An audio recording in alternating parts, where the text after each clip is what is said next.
is going on, everybody out there? How are y'all doing tonight? Holy crud, we have had a wonderful week at the playground, at the channel. Uh, it's been very nice. Thrifty PS Gamer Reviews, that YouTube channel, this one that y'all are watching right now, finally hit 600 subscribers. I literally did not think it was ever going to happen. We teetered at like 570, 580 for a while. Like it felt like forever. But we hit it.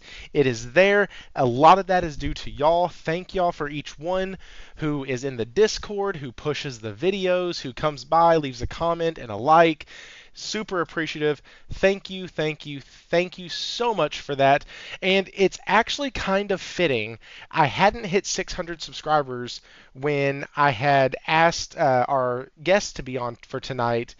But I did try to get him on a while back, and it is fitting though because he is one who was in the chat from the freaking beginning, and I'm not making that up at all. He was literally in it from the beginning. Also, you will notice that pretty much everybody's name is green, and that is because, along with everybody who's been here from the beginning, we had a very generous week last week from Stephen Leon. He gave 50 subs, I believe, or 50 memberships, I believe. Maybe 40. I think it was 40. In either way, he gave a ton. And so everybody pretty much got a membership. If you're sub to the channel, that's the best way to try to catch one of those gifteds is by doing that. You have people in here who do gift memberships. You have several in here who have their own. Super appreciative. Either way, don't care. If you don't want to get a member, can't afford a membership, that's fine. Hit that like button. Subscribe to the channel. We do this show every Wednesday night, 8:45 p.m. Central Standard Time, okay? And this is a special show tonight because, well, stuff happened. My wife was out of town this week, and there was no way in the world I was going to be able to do a 2 to 3 hour show and get up the following morning at 5 hours later. That just was not going to happen. So at the risk of not making my children late for school and me late for work, I just moved it. Okay, so let's say hi to everybody before we bring in the very special guest. And I know you see his name on there. Guys, this is literally a dude who, like I said earlier, has been with the channel forever. I tried to get him on during the Final Fantasy Rebirth spoiler cast because I knew he had bought it and he just hadn't beat it yet, so that didn't work out. And this has been kind of one of the things that I've wanted to do for a while. Get people on who have been on the channel for a long time. Like early on, I had Nelson before he started working on Night Shift. I have had Toolman on. I've had RPG88 on. HeroDownUnder is now coming on. JP Loco has come on. And so like I've had Josh on here before, Cosmic Hero. Like I love it when the community gets involved. And so, yeah, that's tough when you have to do everything yourself. Yeah, it can be. But yeah, with my wife being gone, yeah, it was rough. But yeah, anyways, thank y'all, thank y'all, thank y'all. In the realm of saying thank you, look at these names right here. Holy crap. There's a ton of them. There are a ton. And several on that first list have their own memberships on here. They are not gifteds. They have also been members the longest. So that's how kind of that works, I think. I don't know. YouTube seems to mix up the names every time I look at it. And so I don't know if chat's frozen or not, but it like stopped. Anyways, thank you so much to my sleeve monkeys out there. Y'all are amazing. That's a lot of monkeys. Yes, it is. Yes, it is. A whole page now. That's awesome. I know, dude. I freaking know. I am excited about it. I actually had to like move them over, and because of a couple of the names, like it really threw off the second and third row, which kind of screwed with my OCD. So good to see the channel grow and stay humble. You man, Hero, I'm about to bring you in, but like, yes, absolutely. So let's get into greeting some people who are here. Toolman55, Henry, heck, why is my chat box not working? Okay, let's do this one. Okay, that one's working. I just can't see the very top message. Okay, what's up, Henry, Toolman, Ace, Zero Steel, Hero Down Under? You're on the panel, but I love having you in the chat as well. Zero Steel, RPG 88, Toolman, I already said that. Nelson's Gaming Culture, Josh Ayers. Man, what is up? What is up, everybody? James Williams. Goku 1973. How in my goodness does that dude not have a gifted yet? I see him in here all the time. Normally, he is like the first one to comment on these things, and somehow he has not been hit with a gifted. Goku 1973, make sure you're subscribed to the channel. I think you are, but just make sure. Because last week, I'm so surprised. Everybody and their mother got a gifted. Heck, I got a gifted. No, I really didn't. You can't give the host a gifted. That'd be weird. Anyways, F all of this crap. Let's get into the show. And with that, I will bring in my guest, Hero Down Under. How are you, sir?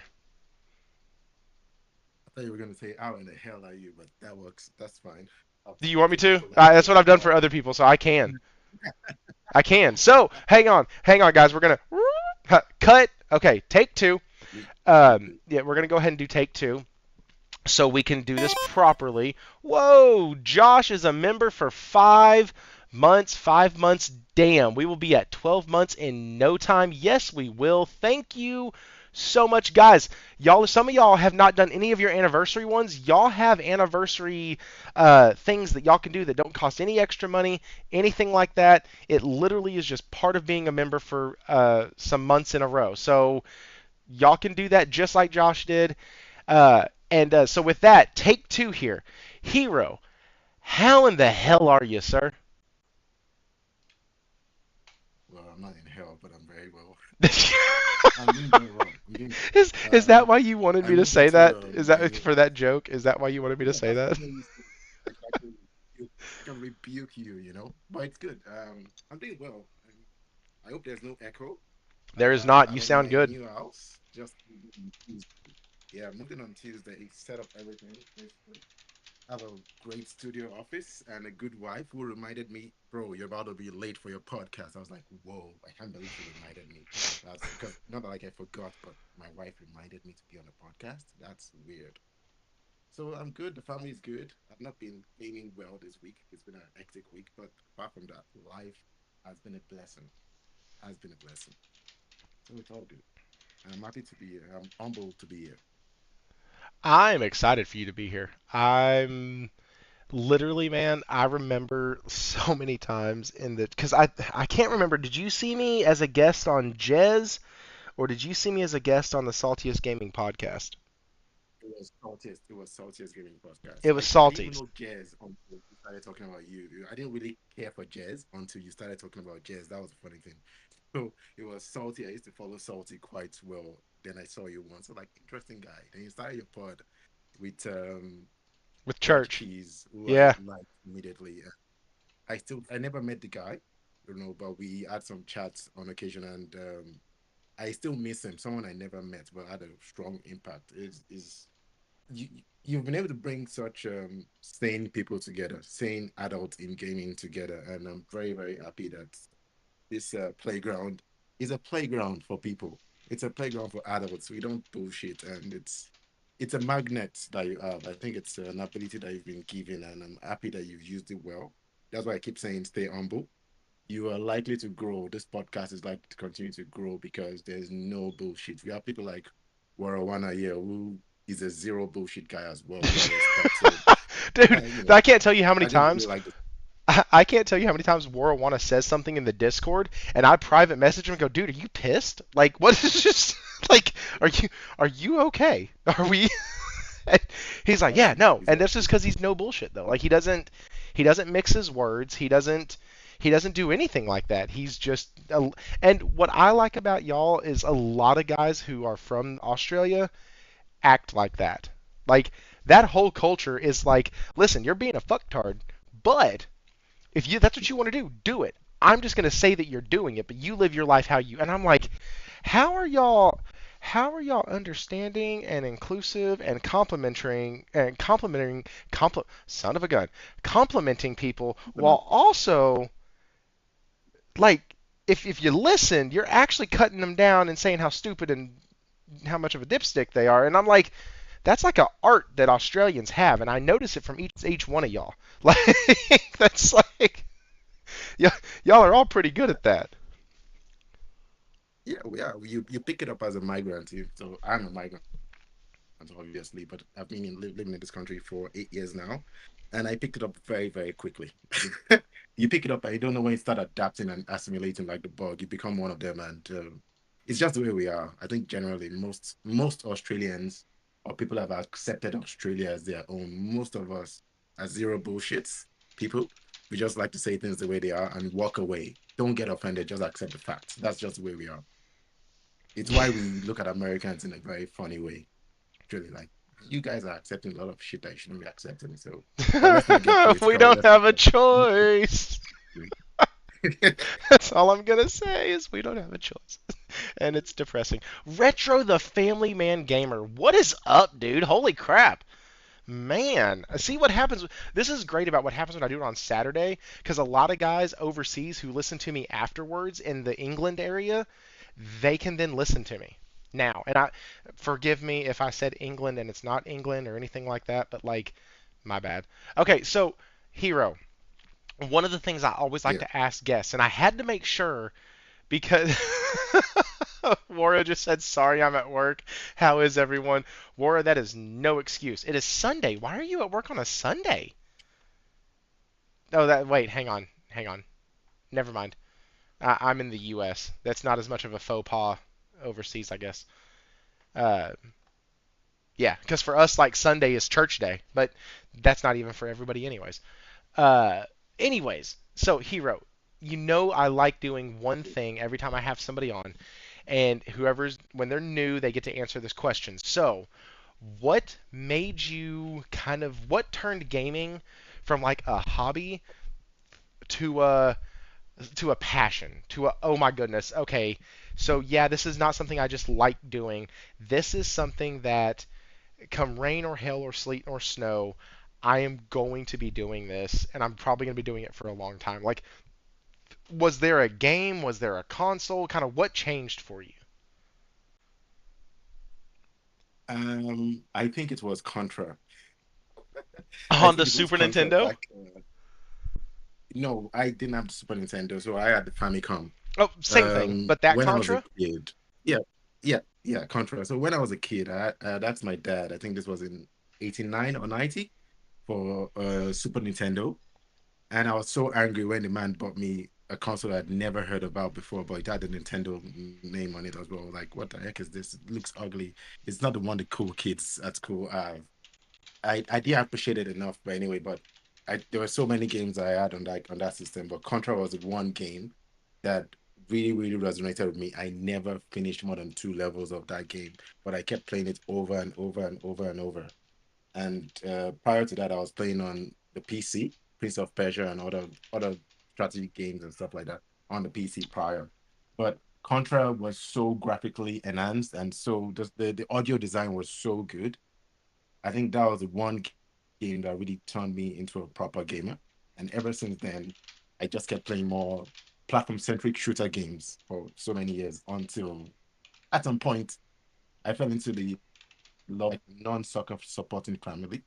And I fell in love with the love for soccer, which I played a funny looking soccer game on Famicom back in the day as well.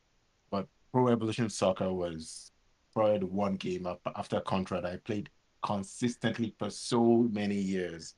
So I come from initially Contra, then to soccer.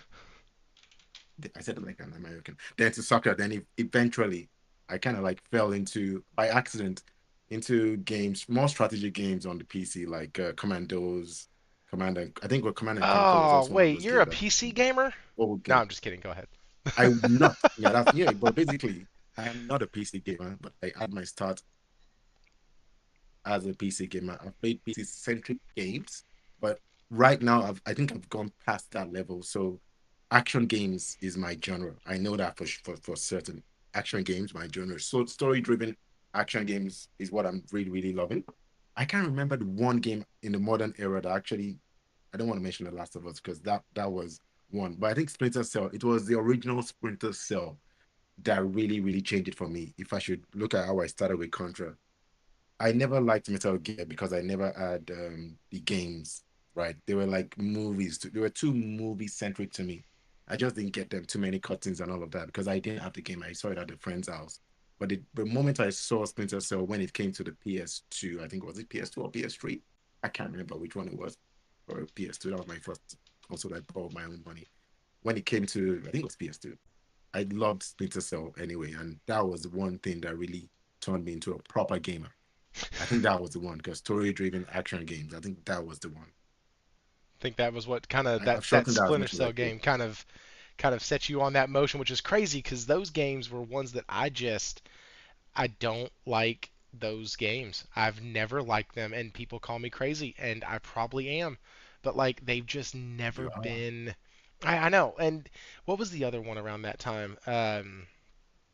Oh shoot, because there was Splinter Cell. Um, There's two there was series Splinter from Cell, Metal around that. Gear. There was one more from Sony. No, was Splinter I can't Cell. remember the. Um, Splinter Cell and Metal Gear both came out around the same time, didn't they? Like they were both on Yeah, PS1, Splinter right? Cell came out after. Yeah, Yeah, yeah, yeah, yeah. they were both I think PS1. it was that. It's those two titles that like I can literally look at people and tell them, yeah, I don't really like either one Siphon of Filter those. was the third. Siphon Filter was the Siphon third. Filter. Yeah, That's it. yeah, that was Thank the you. third one. That's it. Siphon Yeah, Filter, Splinter Cell, everyone who's always like, man, those thank games you, are Ace. amazing, and I'm like, you know, no, I don't like them. I remember playing them, and each one had forced stealth in it, and I was like, you know what? I had I had no patience then for it, and I have very little patience now for it. I've grown. Go ahead. No, I was just laughing. I was just laughing. I said you had no patience for it. I mean, man, those were Mm. good games. Driver was a good game on the original PlayStation as well. So there were lots of good games back in the day. But I've been a PlayStation gamer all my life, aside from my time with Nintendo. Never owned an Xbox, so I tend not to really comment on Xbox. We'll get there at some point, but I do like a few Xbox games, older games. Gears is the one game that I really like from it. I don't need to play that game to know that I'll like it. So that was one game I could have bought that console for. But hey, shit happens. Yeah, I'm Gears is always one of those. Now that I'm an older gamer and I've looked back and I hear how people talk about Gears, like removing the console tribalism mentality, because that's the reason I Yeah, didn't play it back in the day because that was Xbox. Screw anything that Xbox had to offer. And like now that I've heard people talk about it, I'm like, you know what? I think eventually that would be one of the games that if it got ported over, like I haven't played any of the 4 or 5 or whatever it is, any of the Xbox games that have been ported over. I just haven't. I haven't had the desire to. But like, if that game got, if that series got ported over, I would probably play it. I would probably play the Master Chief Collection if it got ported over. It'd be a game that I'd probably want to buy and play and go through that whole story because I've never done it, and people who play it say it's absolutely fantastic. And so like, I would. speaking of those older titles, and we're gonna go ahead and just jump right on in. Um, Guys, nobody cares here what I've been playing. I've been playing Metaphor. If you saw my post on Twitter or X or whatever you want to call it, you know I've been playing Metaphor. This game, the anybody who says it has performance issues, they are absolutely 100% Excuse. absolutely right. The game, it does. But what's really funny is it doesn't have performance issues where you think it would. It's not while you're walking around the city. It's not while you're in the dungeons. It's not while you're in combat. It's not while you're even in the action style combat that happens sometimes in the game. No, no, no, no. The screen tearing, it happens in standstill text cutscenes. Don't tell me. I don't know why. It happens in menus that don't move. You'll just see a slight screen tear That's at the bottom. So like it doesn't break immersion. I'm in a menu. It doesn't matter. But like it's just weird that happens. It's just dumb. It doesn't make any freaking sense. Okay, hey, Wara won a member for 5 months. Congrats on 600 subs, Thrifty. Great to see slash hear Hero Down Under on the show. Let's hit 1K subs by 2025. So, guys, that is essentially Warawana, the community manager. He is, if you watch Lono's show at all, he's the closest thing I have to a creature. Uh, he helps with so much stuff, guys. Give a big shout out to Wara. Like, I'm so serious, next guys. part. He helps me keep focused. He helps me stay the course. Uh, he's been the reason that the content is not so much getting better because I keep the same format, but he's the reason that the content is coming out faster. Because he's just been encouraging me, like, hey man, you need to do a video a week. We need to try this, try that. Like, I've submitted titles to, or I've told him some titles, and he's been like, no, hey, try to word it this way because it's going to be more searchable. So, like, guys, I cannot tell you how much I appreciate the help that he gives. And so just give him a huge, huge shout out. Thank you so much. Between him and Josh, who is a soundboard when I kind of need someone to help give me a third perspective, the dude's amazing. So, guys, we have a lot of smart people here. Speaking of that, we have a Discord. Y'all need to join it. There is a perma link. It is 24/7 gaming all the time. Nothing else really, but we do have other things, but the main focus is gaming. We have a channel for just daily life stuff. I went on a dad rant in that channel earlier. We have a sports channel that doesn't get used a lot, but when you want to talk about your team or whatnot, it's amazing. So, anyways, join the Discord. It's super fun.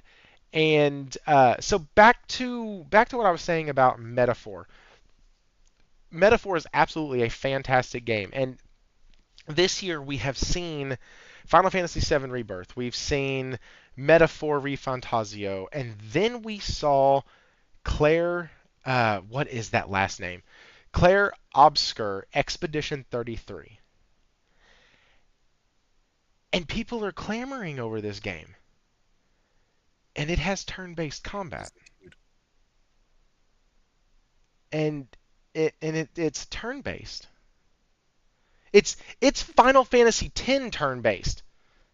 Like once I saw the little the character icons on the left side of the screen in a ascending to descending order vertically, I literally went to Final Fantasy X and said, "Holy shit!"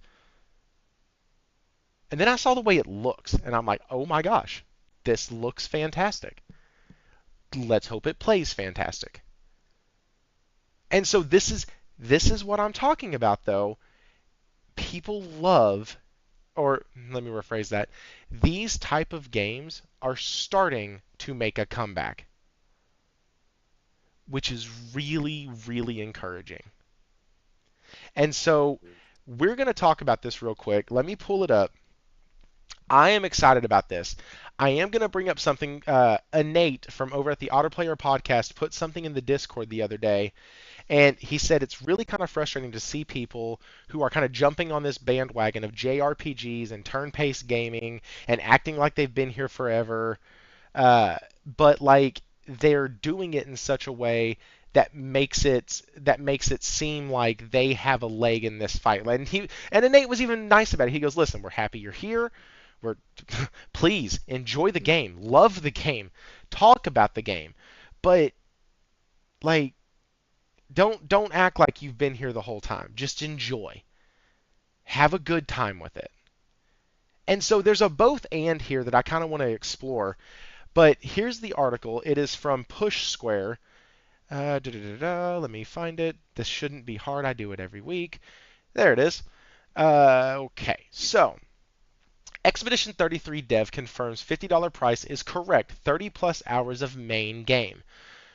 Okay, so I want to talk about this real quick because I know I caught some flack last week for not being harder on metaphor visuals and the way it looks and all that other stuff.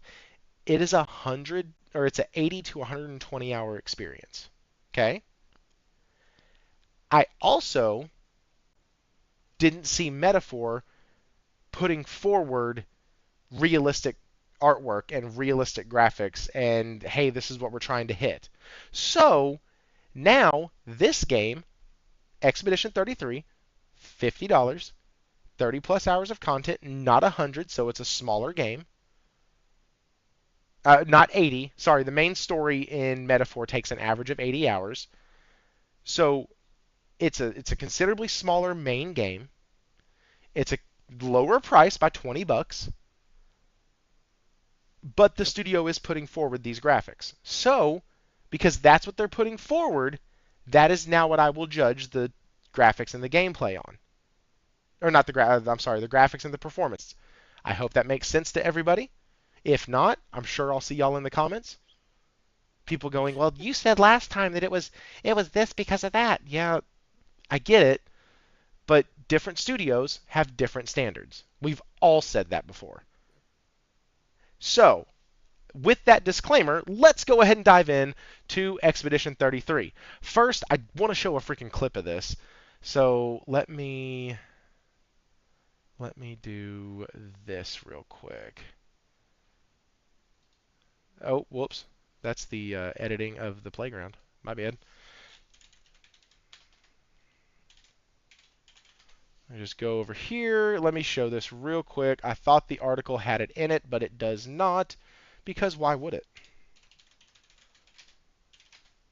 And I can't spell either. Thankfully, YouTube makes up for it. All right. Oh, hey, look at that! I type in Expedition 33 and I'm 5th from the top.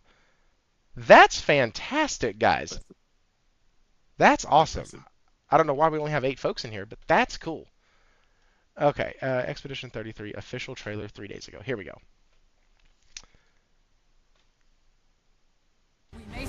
Oh, look at this, guys, and we get an ad for Metaphor.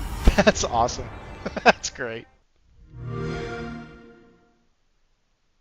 Piggybacking on a big game.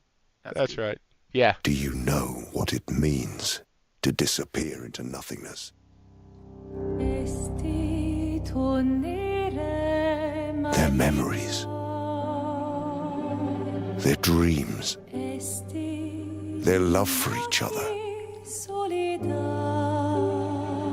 We exist for as long as she wants. You won't yet understand.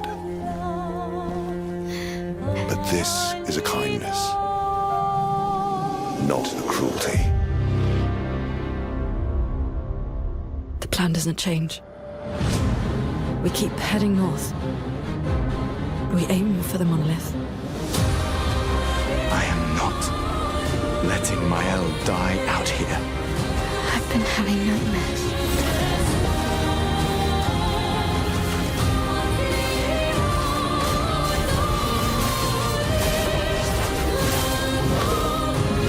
Why do you refuse to see I am doing this for us? Felt familiar somehow. Imagine that.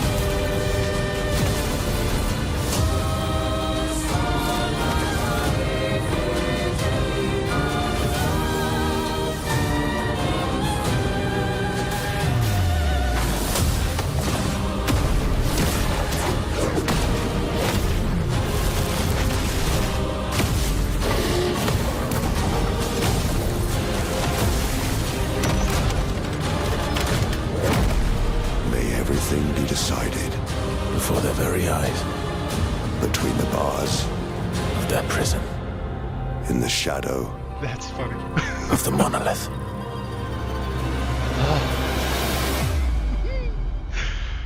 See you. In the Oh next my life. God. Okay, so I just kind of peed myself a little bit at the end. But I am super excited about that freaking game. And Warawana said this. He said, with the Australian 5, thanks, Wara. He said, we are so conditioned to $60 and $70 games that seeing a lower asking price makes us worried. We truly are like ill-treated housewives. You're not wrong. 100%. God, he's not wrong. We see that and we're like, wait a second. That's something's wrong with this. This is not okay. We see a 50. Sorry, guys. The playground pooches have to go outside. Give me a sec. We see a $50 game and we're like, wait, something's effed up on this. But like, it could come out and it could come out being very well. Like the devs gave a great reason for why it's so cheap. They really not so cheap, but why it's $50. Like I say that because a 40-hour game, 40-hour game, $50, it's a good deal. Hero, did you read the article? Yeah, I did. Yeah. Okay. So basically they're saying it because they're a smaller studio, this is their first game, they didn't want price to basically be a barrier of entry. And it's right here. We have seen few questions regarding price. We're a small team with an indie spirit, and we're creating something we believe is truly special. We aren't a AAA studio. This is our first game, and sorry, that whole real time thing that y'all love so much. Give me just a minute. This is our first game, and we want as many people discovering our world as possible. To be clear, we poured out our hearts and souls into this game. When you play Expedition 33, you can expect 30-plus hours of main game content and as much side content for our completionist expeditioners. So, about 60 hours total. Pricing that you see from your local retailers is accurate, and we can't wait for you to get your hands on the game. See you in the spring. Like, that's fantastic. It's not that they don't. How do I need to word that? It's not that they. I'm not confident. Is that what you meant to say? Something Yeah, it's not like they're not. It's not like it's not worth $70. But it's like they're like, hey, listen, we're a smaller studio. We know we're not AAA, and so we're not going to sell you a game at $70 to be held to that AAA standard. We know we're not there. And that's okay. And it's really nice being told by a game company like, hey, listen, guys, this is a passion project. We love this. We've poured our heart and souls into this, and we just want you to enjoy the game. To me, that's really awesome. So, Hero, what do you think, man? Is this a game that has you excited, or are you done? I mean, it has Ben Starr from Final Fantasy 16. Well, of course, I've become a Ben Starr fan. Clearly, FF16 was my game of the year last year. So, but you see, this is the thing. I want to take an angle to this. Remember, can we all? Maybe we can all, but arguably, the original PlayStation, the PlayStation 1, was better than the existing Nintendo at the time. Can't remember what that was, but it was better. But it was priced under that Nintendo at the time. In any market, whenever you're a new entrant in any market, you cannot premium price. It doesn't make any marketing sense because as a new entrant, the consumer, being a gamer, consumer, you are going to judge like, I'm not so sure about this. Should I risk this amount of money?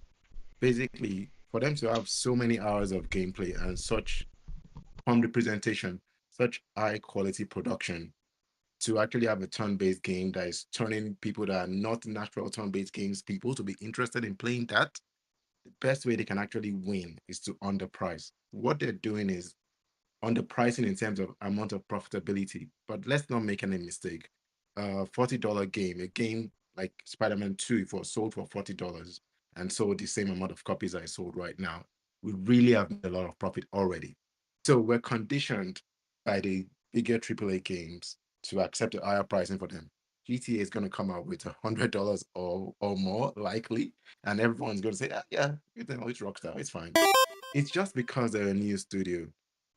Games like Kenneth Bridge of Spirits, games like that, they need to be priced a little bit under the market level so that they can actually gain traction. The next game, if this succeeds, the next game will not be priced at that price. It may not be going to 70, it may just be 60, but it's going to go up. So it's just logical. I was on Twitter a couple of days ago when I saw that I followed the developer, and I just saw, and I have notifications on. So I saw an update come on for that. They were like price. I was like, why are people arguing about price? In my mind, I expected the $70. So even though it came down to 50, like, ooh, more for me. I can actually save more. I don't think it's an issue. Really, I don't think it's an issue at all. So I think it's No. just another case of fake outrage. It's just another case of fake outrage, and I just tend to ignore those things. Well, and my thing is okay, so it's a $50 price. That's great because I already once I saw, like I said, once I saw that it had combat similar or even just a combat feature similar to Final Fantasy X, I was in. Like you don't have to do much to sell me an RPG. Holy crap. Ace triple or Ace quadruple zero gifted 5 memberships. You hit Slimy Mucus, Leech 1399, SB Digital, El Apache, and Emmanuel with those. Holy cow. Hey, Slimy Mucus was helping one of the channels pop off by doing a constant like comment back and forth with me. So shout out to Slimy Mucus. We don't agree on a lot, but he has been a subscriber to the channel for well over a year, so I truly appreciate that. Y'all are getting hit with these. Like I said, all you got to do is subscribe, and you can get one too. You can also hit the join button and do it yourself. Ace Hey, Quattro. 50, Oh, 50, my mic seems to be down. So how do I increase the mic level from my end? I can't. so, bro, I have increased your mic as The comments high in the as I chat. can go right now. Like I That's have, weird. I Sorry, have guys. done. I'll try to speak up louder. Yeah, I mean you're pinging out at the bottom of the red, but you're only. Should I tell them why? Should I tell them why it's happening? No, no, don't do it. Don't do it. They So, won't. They won't okay. believe you. They won't believe you. Uh, It's they won't believe you, guys. We really did get a can with a string and made it work. This is low tech tonight, okay? We've actually made it work with just a Coke can and a string. No, he's using his MacBook microphone. So microphone. And I'm on a mobile hotspot because my Wi-Fi in my home is not yet activated. So we had to find a way to make it work.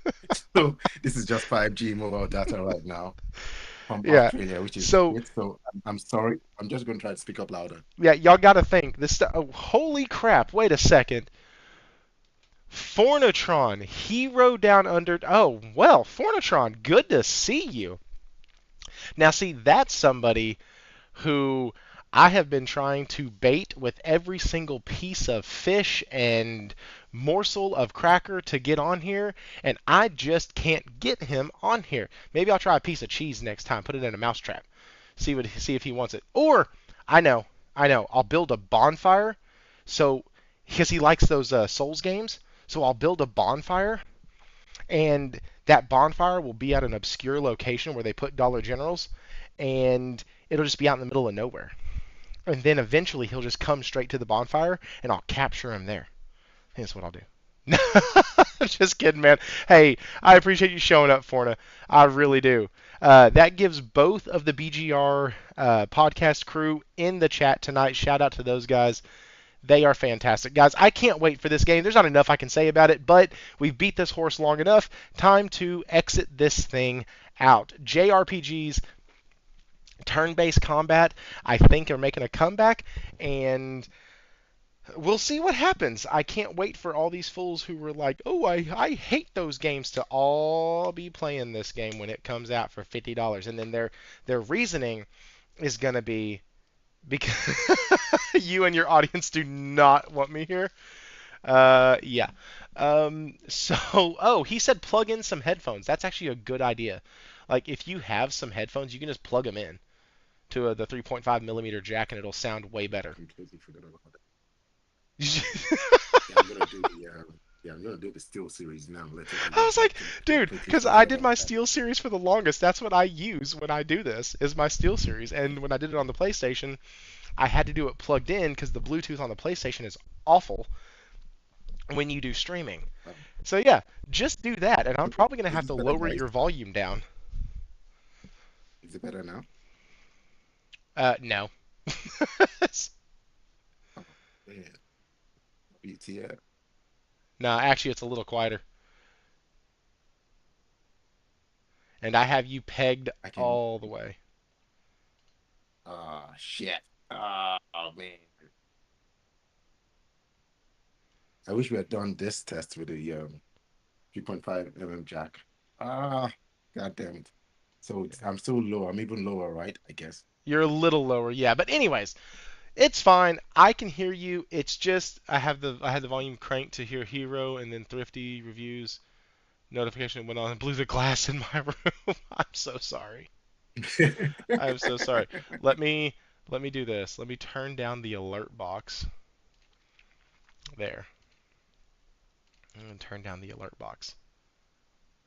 It's I understand it's not a JRPG. That's why I corrected myself to saying turn-based.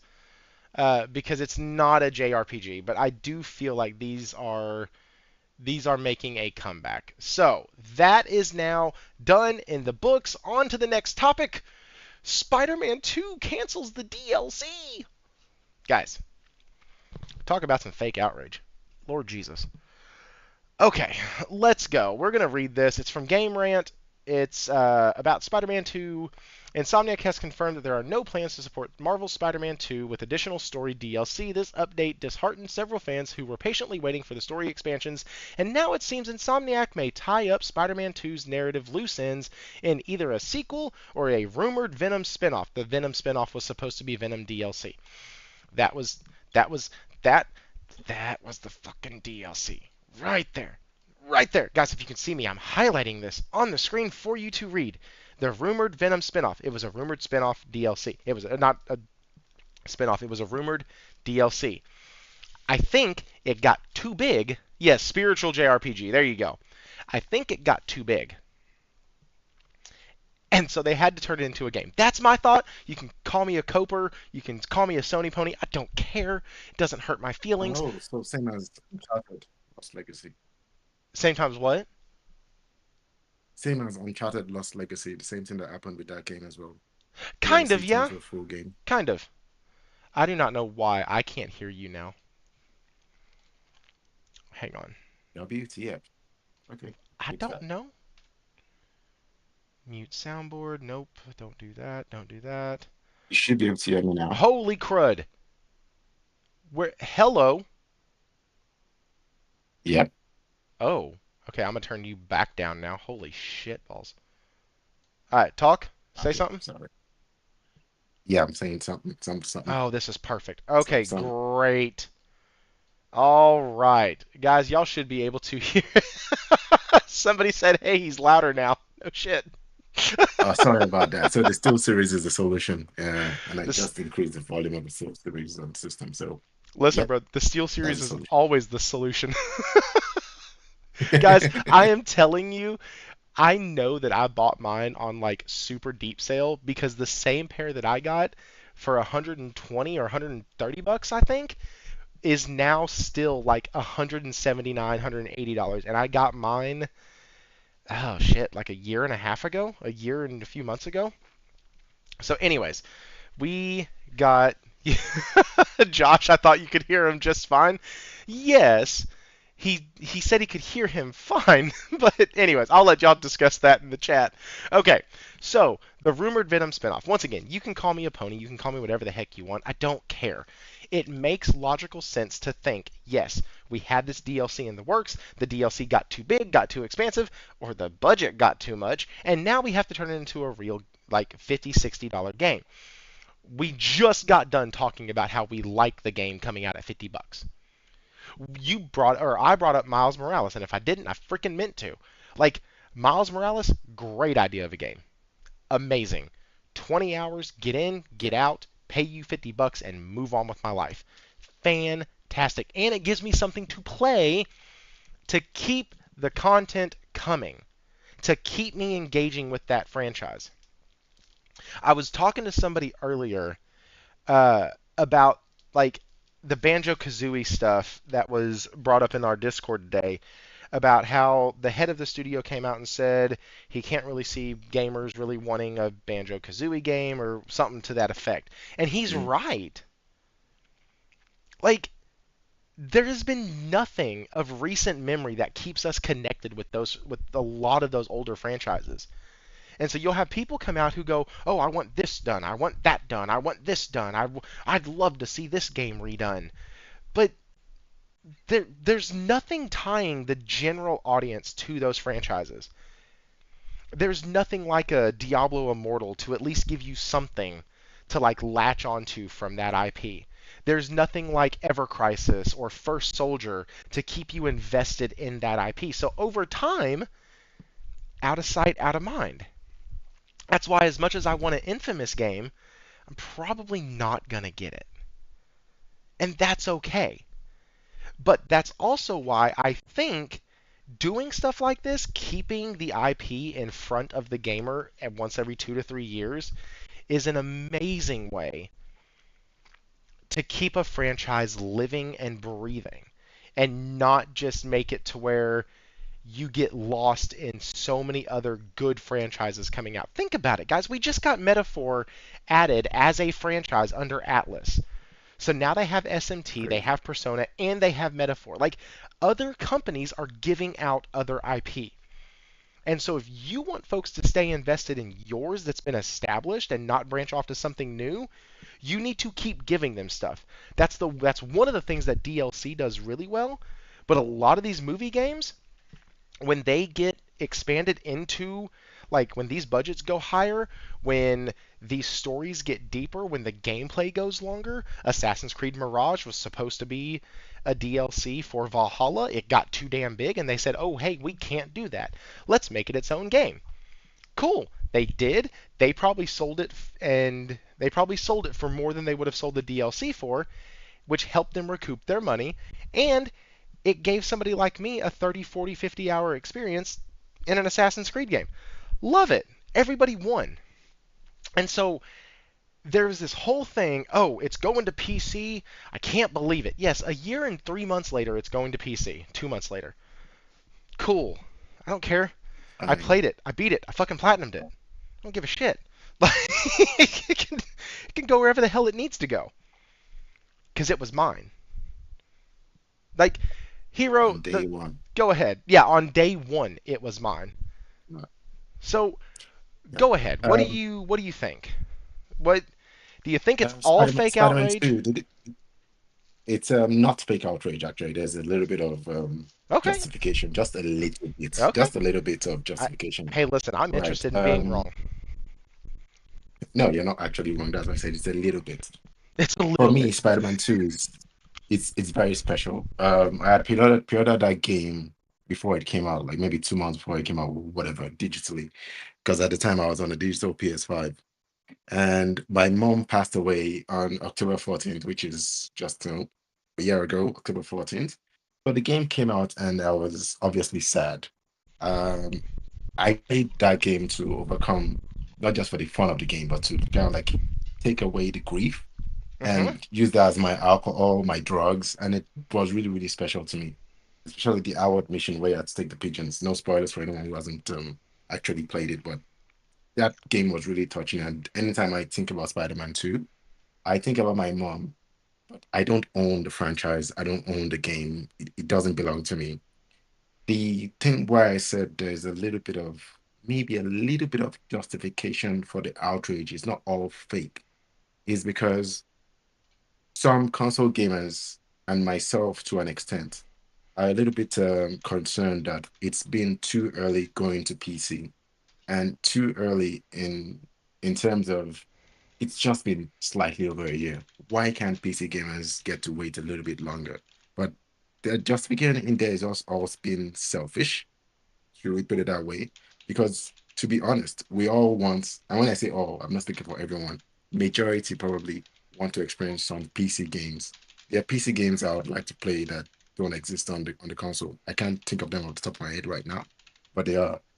The big fear is Sony putting such a tentpole because it's a tentpole franchise. It's a mass It, appeal franchise. it is. Putting that on PC so quickly could actually dissuade the PC gamers. There will be a few PC gamers, very, very few, that would decide to buy a PS5 or a PS5 Pro, PS6 or whatever. But right now, if it's just one year, most people can wait 1 year. Reason why they can wait 1 year is there are so many other games of high quality. So it's not like Spider-Man. When before Spider-Man came out, I think there was technically less competition in terms of high quality, really, really high quality. Right now, I suspect there's far less competition. There's more competition rather right now. We have so many different studios. You have you have Microsoft with theirs. You have Ubisoft trying to figure themselves out, but you have this smaller AA studios that are making AA games that are pushing AAA level at a cheaper cost. People will wait. So if you're giving them a reason to wait for something as big as Spider-Man, then it causes a reflection. Am I in the right place? Do I want to continue investing in the console? So that's why I said it's a little bit justified. But to flip it around, I've already played the game. The DLC should have come out under 3 months or 6 months at the most. If there was no DLCs at 6 months, then there's no point really, because you have to just restart the game all over again. And the final angle I want to put in here is, let's not think that the Insomniac arc that happened did not change probably 80% of the plans of Insomniac. The licenses that we have, we know about them already. Those of us are hardcore gamers. I'm not hardcore, I'm hardcore casual, but we know about the information.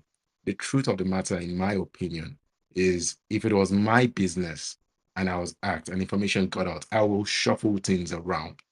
I will make sure I'm making changes, because that hack is not a leak. It was a hack. It was a crime, and we should not have known what we knew. So even if there were DLCs planned, it's so easy for someone to say, you know what, just scrap that. We didn't need it. It was just an icing on the cake. Scrap that, put it in the next game. Just find a way to figure it out into Venom, or if there's a Carnage game or whatever. So that's the angle. I believe that it's not all fake outrage, but it's unnecessary outrage. So that's just all I have to say on that. Yeah, and I think I think one of the things that you're absolutely correct on is that I didn't think of it that way. When, the whole goal that Herman and uh, PlayStation have put out is that they put these, games on there, they put these ports over there, and the ports that they put are to give people a reason to buy a PS5, right? Yeah, I'm sorry, hang yeah, on, you're that's what hard. they said. So No need to add. I'm sorry, I'm reading the chat. My bad. yeah, I'm ready to. I'm ready to. Well, Fortnite, don't ask me. I didn't make that requirement. I game on PS5. I never. Okay, so Fortnite, what I'm saying about the login requirement, I don't think it's as big of an issue as people make it out to be. Every single freaking thing I do on a PC, almost. I'm speaking in a bit of hyperbole here, but almost every single thing you do on a PC requires some sort of login. Literally. I actually, funny enough, if I screen shared right here, I have a SteelSeries app, Streamlabs, uh, Google Chrome, Malwarebytes, MTG Arena, and every single one of those require me to put a username and password. So that's why I think it's fake outrage. Do I agree it's unnecessary? It's unnecessary. Yeah. So here's the deal. I can't agree or disagree that it's unnecessary, and here's why. I'm not Sony. Sony said it's necessary, so therefore it's necessary. Do I think that if you don't want to make a login for it, then fine. That's completely and totally up to you as the consumer to speak with your wallet. Don't buy the game. Do not do any of that. And so I think that's where, as a consumer, you can make that option. I don't think it's unnecessary in the sense that, hey, this is the company's requirement for playing this game. There are games that are out right now that have single player modes that everybody gripes about if they're online only, including myself. It makes no sense. I get it. I get that it makes no sense. But Mm. at the same time, if I want to play that game, That is a barrier of entry that they have put up. Because of that, because that's the barrier of entry that they put up, I can either like it, lump it, get over it. For some games, I've chosen to get over it. For other games, I don't. I can tell you this, Star Wars Outlaws, as far as I know, was an online-only game. You had to be connected in order to play. That's not what kept me away from that game. But if I wanted to play the game, it's also not what would have... It wouldn't have kept me away from it either way. Because I don't look at that as much. Yes, it sucks. Not a huge fan. But whatever. That's the barrier of entry. If it's the game that I want, then I'm going to play it. Zero still was that hard. Thank you. Just a minute. Stupid. I think people have shown. That is the case. At least a few ports to PC haven't sold nearly as well as the first initial launches of God of War and Horizon. I think we all understand that if you really want to play the game on PC, then you have to link a PSN login. Stop trying to use their leverage right now. I think because PC sales are extra to them, if they have a very strong negative response, they may rethink. Maybe. I mean, guys, look at the response that had happened for Concord. Like, it was a hugely negative response. And what did they do? They said, "Oh, crap. We're going to pull it." So I don't think it's as big of an issue. I don't think the DLC getting canceled is a big issue. It blew up for like 20 minutes online today or yesterday, and I wanted to kind of talk about it. But not unnecessary. What is up? What's up, Jez? How are you? Okay, so. Hey, Jez can finally actually hear my voice. Yes, sir. All right. So here's the next thing. Hang on. My dogs are barking again. Okay. Hey, Hero, you and I were talking about this before the show. Go ahead and we're going to switch over into talking about Firebreak coming on to PS Plus and Xbox Game Pass. It's coming out next year. It's a Control spinoff, but it's first person. Yeah. Hero, what are your thoughts on that, man? Let me try and be a little bit politically correct, and then I'll be wrong. But at first, political correctness.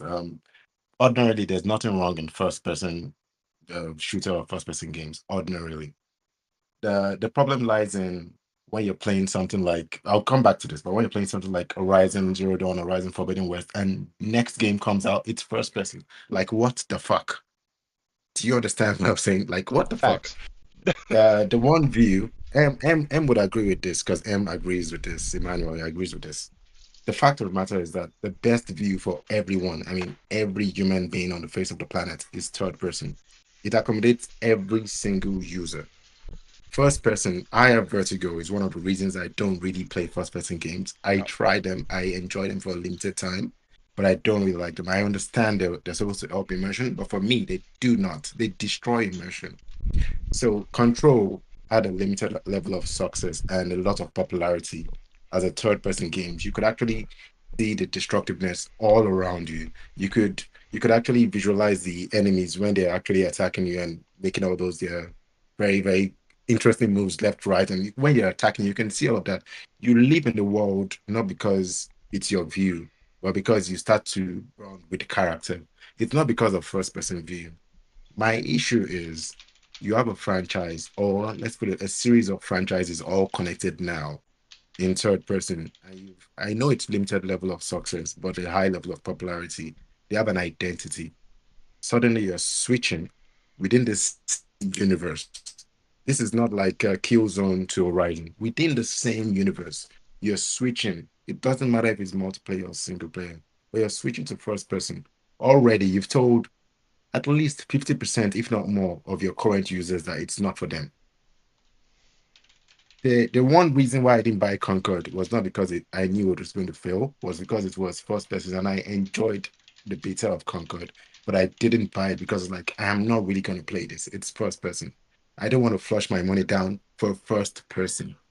So someone like me, and I believe I'm not unique in this, would be a little bit apprehensive that we're turning what was nice to look at, nice to play, a good, slightly not oral, but oral adjacent experience into first person. It doesn't work. This is not alien isolation. This is still within the control universe. It says the Federal Bureau of Control FBC Firebreak, which means it's the same universe. You want the Mm-hmm. same users and then you want to catch a few more. What you've just basically told your core users is sorry, I'm using users because I'm a user experience designer. That's why I keep using that word. But you're telling your gamers that it's not for them, it's for someone else. And I think it's may backfire. I'm not 100% sure, but it may backfire. But putting it on PS Plus and on Xbox Game Pass makes a lot of sense to give it the best chance for success. People will try it out, and if it's good enough, people might stay. But for me, all of their games that I know have been third person. No points in changing within the same universe to first person. Create a new universe for first person games. So that's my own little hot take on it. It may succeed. I can't predict that, but it's just not for me. Just from the get go, I already know it's not for me. So, yes, All right, Truthie. like all of that. So Remedy Games, I just did a quick search. Remedy Games has never done a first-person title, ever. In their catalog, at least the catalog that they show online, from their website, they have never done a first-person title. So, here's what this is like, and this is why this worries me. Because I hear people talking about, oh, did you see this game? Did you see the game? Did you see this? Did you see that they're doing a control multiplayer? And I was like, oh shit, I'm excited. And then, as I was getting prepped for the show today, I came across this article. It's by Zarmina Khan, and she's a person on the channel. She does PlayStation Lifestyle blog. She's a person that we like to, I use her articles often for this show. And so, in a surprise announcement, 2025's first ever PS Plus Extra and Premium Day 1 game has been revealed along with a trailer. Remedy Entertainment has announced a Control spin-off titled FBC Firebreak, which will launch on both PS Plus and Xbox Game Pass on an unspecified date next year. What we know, FBC Firebreak is the official title for what Remedy previously referred to as Project Condor. It's a three-player cooperative first-person shooter set in the Control universe, and as you probably guessed it, FBC stands for Federal Bureau of Control. Okay, I am so freaking excited. Or I was so freaking excited when I saw that. When like I'm reading this and like I'm getting more hyped as I'm reading it. Like it's amazing. It's wonderful. Oh my god, it's Remedy. I've never even played an Alan Wake game, but I've beaten Control twice and played it 3 different times. Like, I love the Control game. Still couldn't tell you to this day what the freak is going on in the story, but I love the game. It's so fun. It reminds me of like PsyOps, and I loved that game.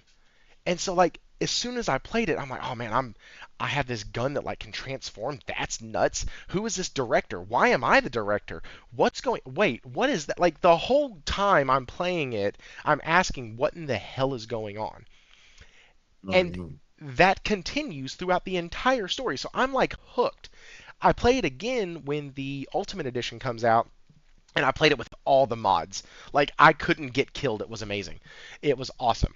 I had so much fun just setting all the mods to just a ridiculous level so I could just kill everything in sight. It was so great. And so, yeah, the bosses weren't that good, but yeah, it was a very unique game. I absolutely loved it. And man, when I could fly, it was awesome. Oh shit. Oh.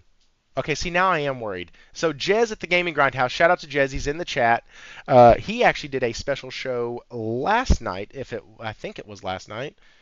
Last night or the night? No, it was Wednesday. He did a show on Wednesday. Go check his stuff out if y'all aren't already. It was kind of weird that Hero said that I was the one that introduced him to Jez because I just assumed that everybody here knows who Jez is.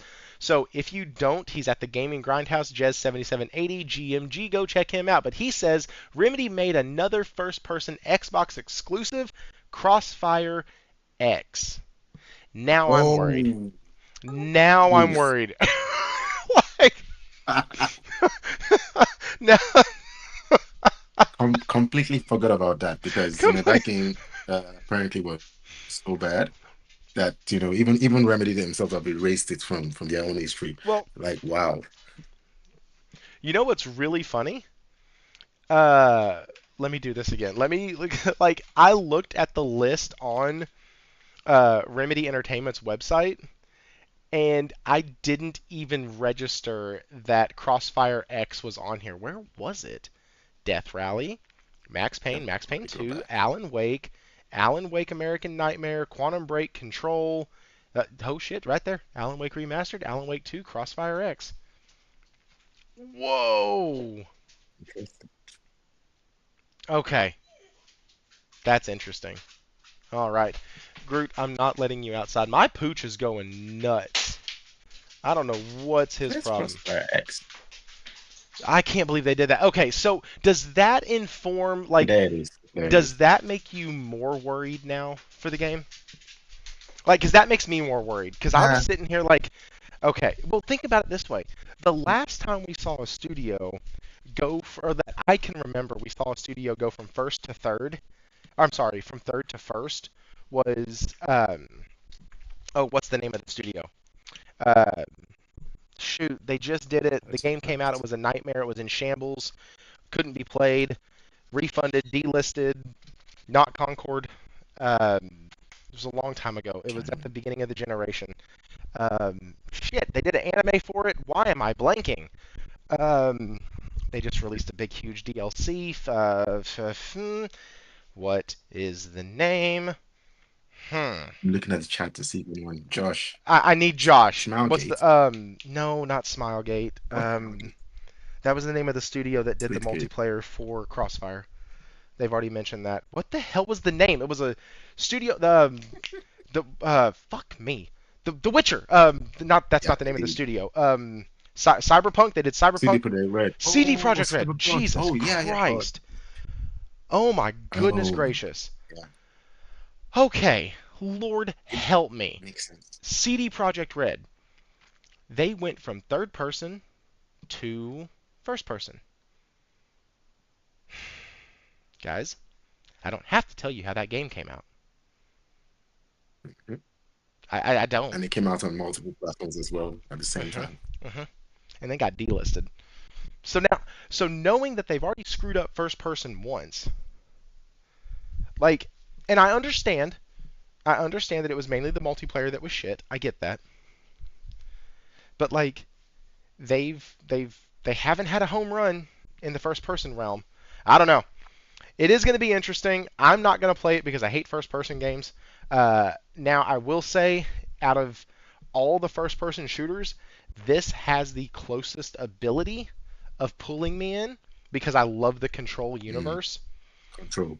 And I really want to see how they handle the like flying mechanics and being able to like pick things up and throw things at each other. Like I I I don't know. I don't know if it's going to be like there's going to be a lot of shit going on. So there was Let me already play devil's advocate. sure. I want to play devil's advocate.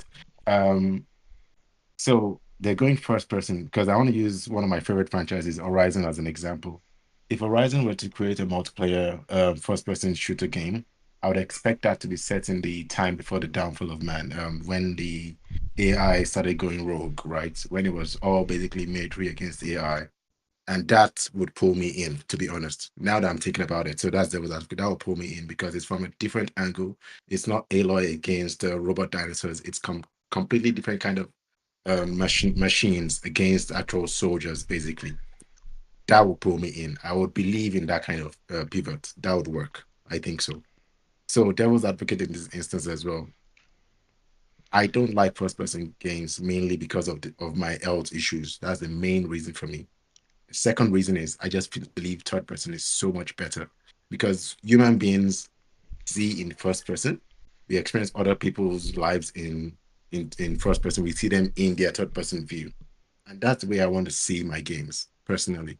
hmm But for this Fire Break, as first person, as long as it has in fact, no references to Jesse Faden, no references at all. It's set in a completely maybe different timeline, but it's still FBC, for the Bureau of Control. It may work for some people. It would not work for me because I don't care about Control that much. The technical achievements of Control was great. The gameplay was very good as well. The lore was good and confusing and confusing, but really, it's the destructiveness that I really loved about that game. I loved that a lot about that game, but still, it's not for me. But it may be for some people, so I will not write stuff. I've changed my mind right now. I know it's not for me, but because if they took a different angle and it's not like a continuation or a direct relation to what was happening in the Control game itself, it's possible it may have a chance to succeed. The only big problem is it may have had a better chance to succeed if it was just exclusive to the shooter box, Xbox. Because historically, Remedy, they do very well on the quality of their first release. They do. But changing to first person and then still going with multi-platform, I am not sure. That's where the concern creeps in. It may have been better to establish itself as a Game Pass exclusive, but we know that majority of Game Pass gamers seem not to actually even engage with new releases on their platform. So that's a subscription issue. We'll get into that at some point.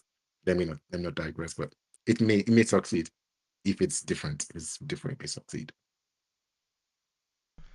Yeah, Until you succeed. I kind of hope they succeed. I want Remedy to do well. I don't know if this was the way that I would have taken the Control universe, but hey, everybody has to dabble into this, and I don't know if Jez is still in the chat or not, but FAFO, try it out. Put your time and But I resources want to into fight it. out. That's right. Like, Faithful. all right, so we are going to continue on. We now have what probably more people came here to see. Real quick, guys, we just hit the 1 hour and 15-minute mark of the stream. If you have not yet hit that like button, subscribe if you're new, if you're enjoying the content. We got a ton of stuff to do here at the channel. We have a Discord. You can be a part of that. Literally, we just talk about gaming all the time. And so, yeah, there are 11 people here. Why is it?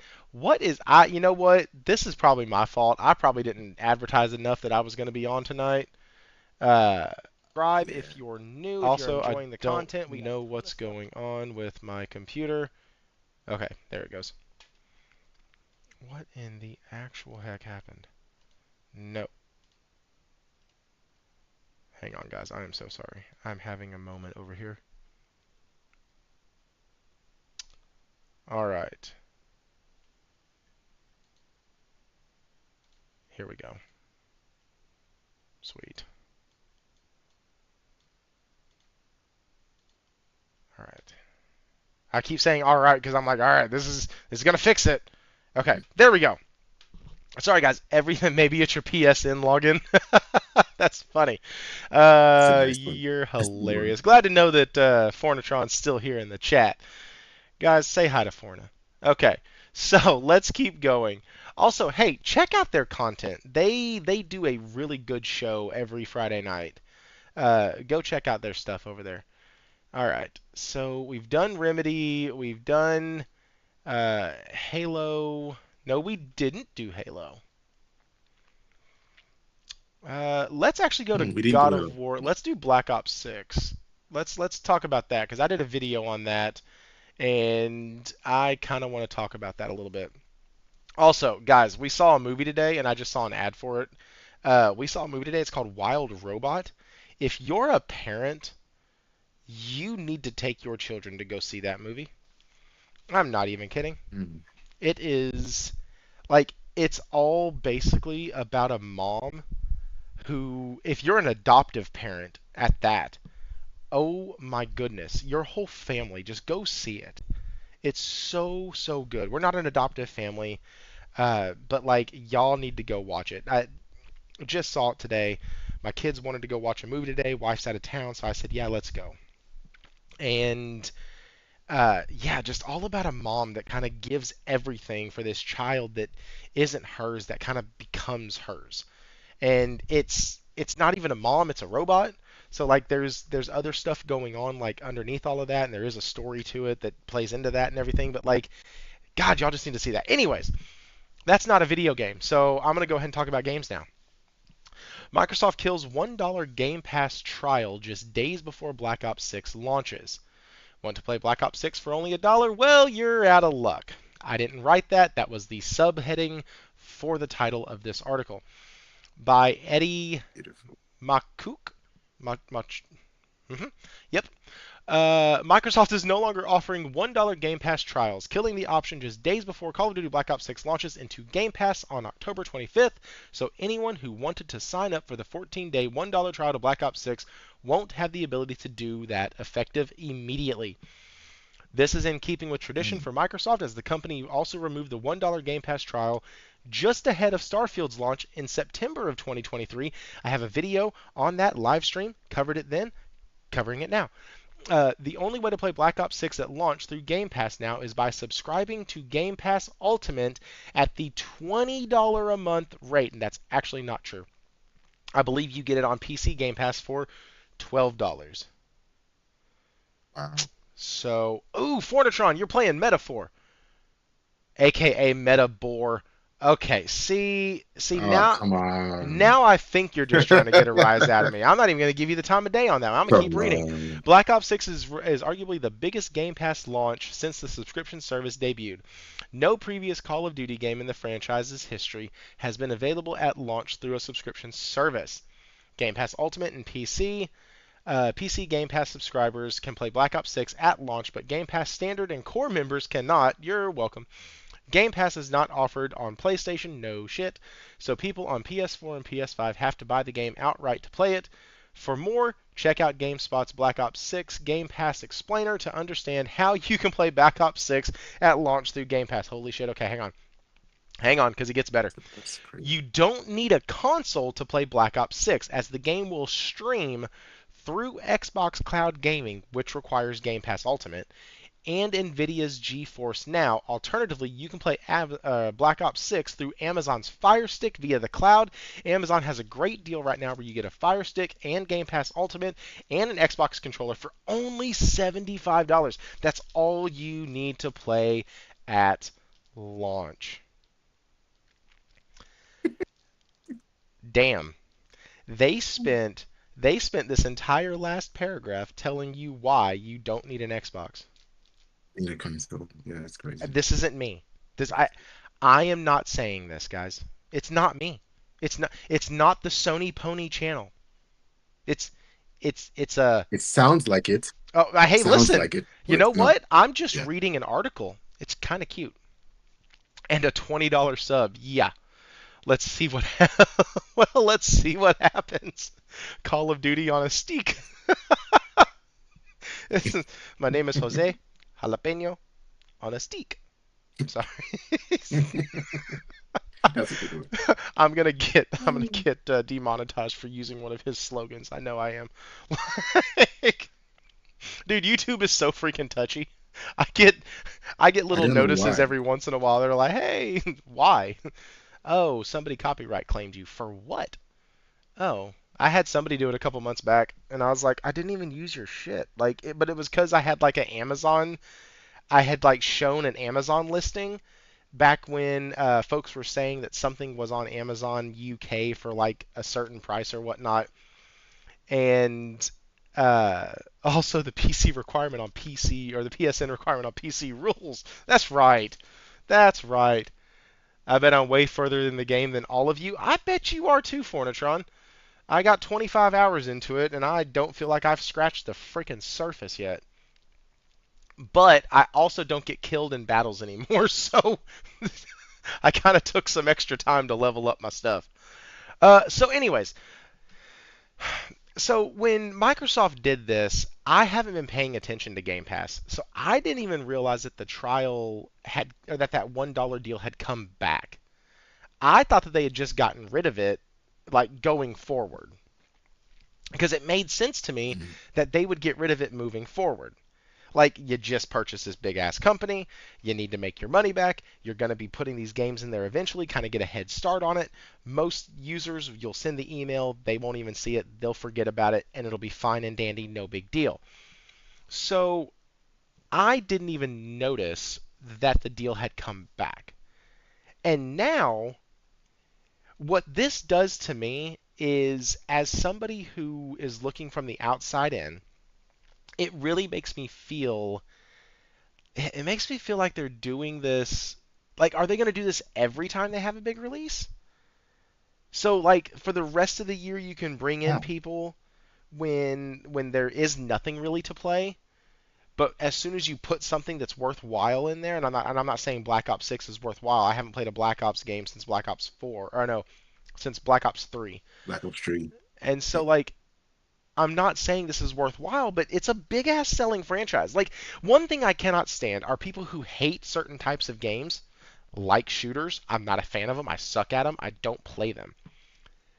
But I'm not going to sit and look at it and go, Black Ops sucks. Call of Duty's the worst franchise ever. Because unequivocally, that's wrong. Like, it might suck. It might not be your thing, but it's not a bad franchise. The damn thing makes a killing. And so I'm not going to be naive enough to say, or even wrong enough to say, that, oh, the game sucks and it's awful and there should never be Black Ops ever again. Like, no, it makes a shit ton of Mm. money. It's a big, massive ass game. But is this going to happen every time? Like, in 30, 60, 90 days, are they going to put it right back on there when you go back to having to wait and wait and wait and wait? And then what about when Avowed comes? Are they going to give Avowed the same type of treatment? Is it going to be, oh no, we have a bigger game coming? Or because Avowed isn't necessarily a Call of Duty level of big, that it's not going to matter? Like, those type of things are questions that get raised when I see stuff like this. When it says they removed it the same way they did back in 2023 at Starfield's Yeah. launch. So, like, you're eroding trust from your gamers. And as we've seen, people are already leaving the Xbox to go over to PC. And all you're doing is shoving people further and further and further away from the Xbox console. And so, Hero, I did a whole video on this thing, and I just gave a 10-minute talk on it. What's your thoughts on this, man? Um, Probably two things. In life and in data analysis, when something happens once, it's a coincidence. When it happens twice, it's the start of a pattern. If it happens three times, it's a definite pattern. So this is the second time. It needs to happen one more time for us to be 100% sure. But there's one other thing is if it sounds too good to be true, it's not probably, it definitely is.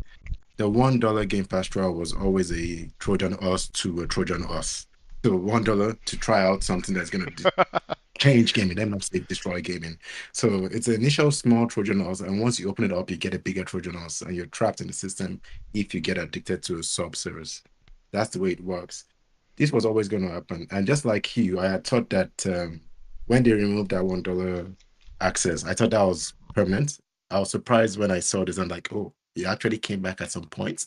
It doesn't make sense. I think I'll talk about Activision and talk about Microsoft also. The way I see it is Activision, Microsoft first. Microsoft just, and I don't want to say Xbox because it's really Microsoft. They don't want to just come out and say that they've completely changed their what's it called, their business angle. They've completely changed and they want to actually have a hybrid system where they have a sub service and also selling games, but they're prioritizing profitability and revenue first and then profitability because of the cost of buying ABK.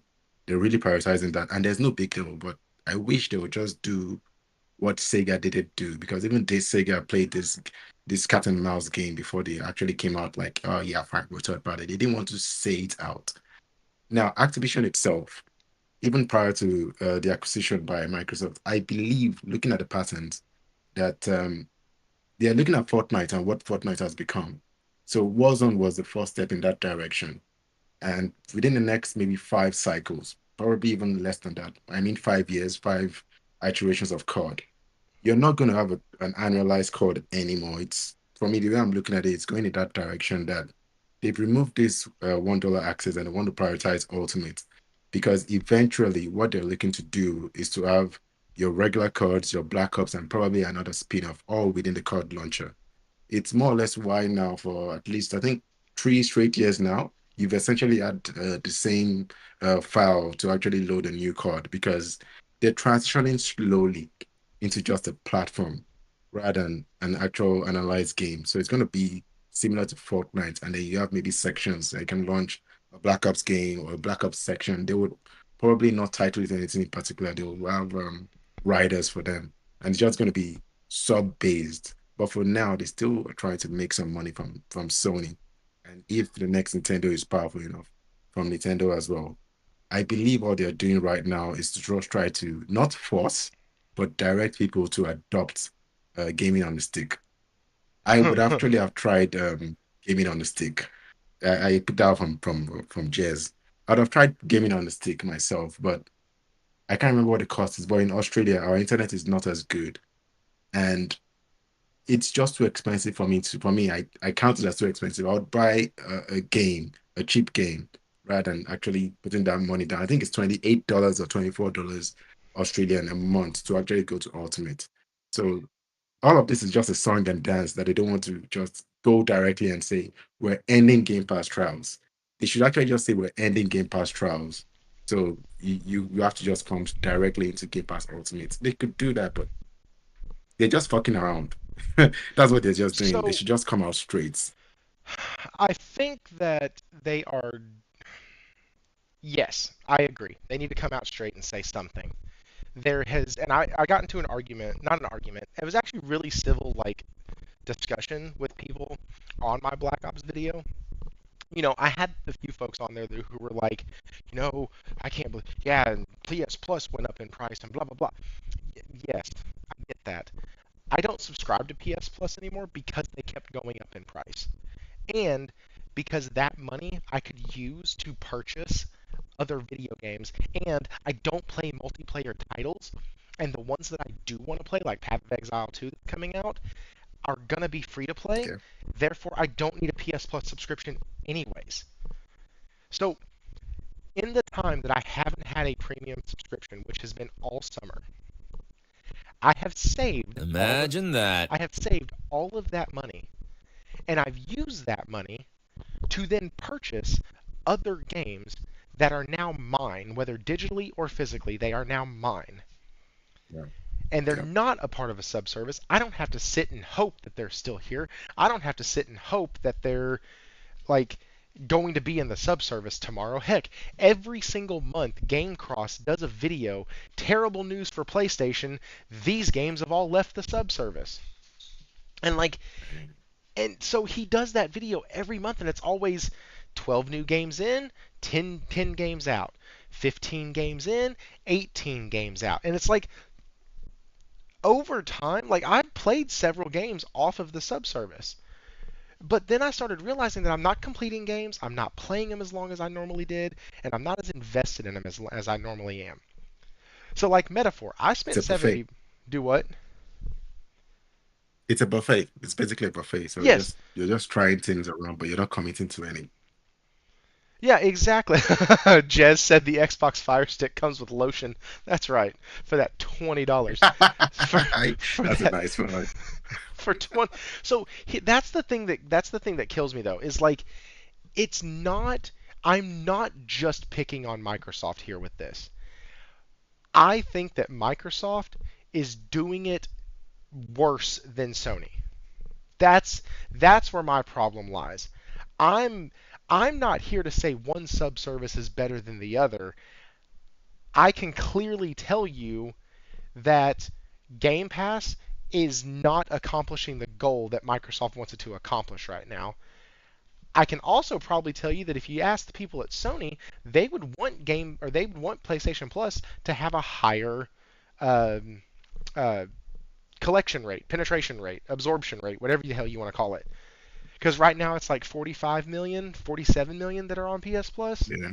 Like that's less than half of your player base on a subservice. If you look at Microsoft, which it's hard with Microsoft because we don't know numbers. And so actually, you know what? I can't even attempt it because they include everything. And so I was going to try to give them some props there, but I actually don't know if I can. So because I was going to be like, "Hey, yeah, subscriber rate. There we go. That works." But like it's just shitty freaking business, man. Like I get it. Because people in the comments were like, "Hey, they've spent $70 billion. They got to recoup their money somehow." Yes, but like just don't sit and tell us. Don't put the deal in, take the deal out, put the deal in, take the deal out. This isn't the fucking hokey pokey. Like this is people who are trying to plan out budget month to month, and they're like, you know what? I can't get Call of Duty. I'm gonna try to do it now. Cool. They get it. Boom. Here's 19 more dollars that we need. Why? Why? Let them do it. What's the worst that's gonna happen? You're gonna have what 10 million people pay $1? Great. You just got $10 million. Good job. Yes, they could have Yeah. paid more. I understand. You could have taken that 10 million into 200 million. I fully understand that that is a hell of a difference.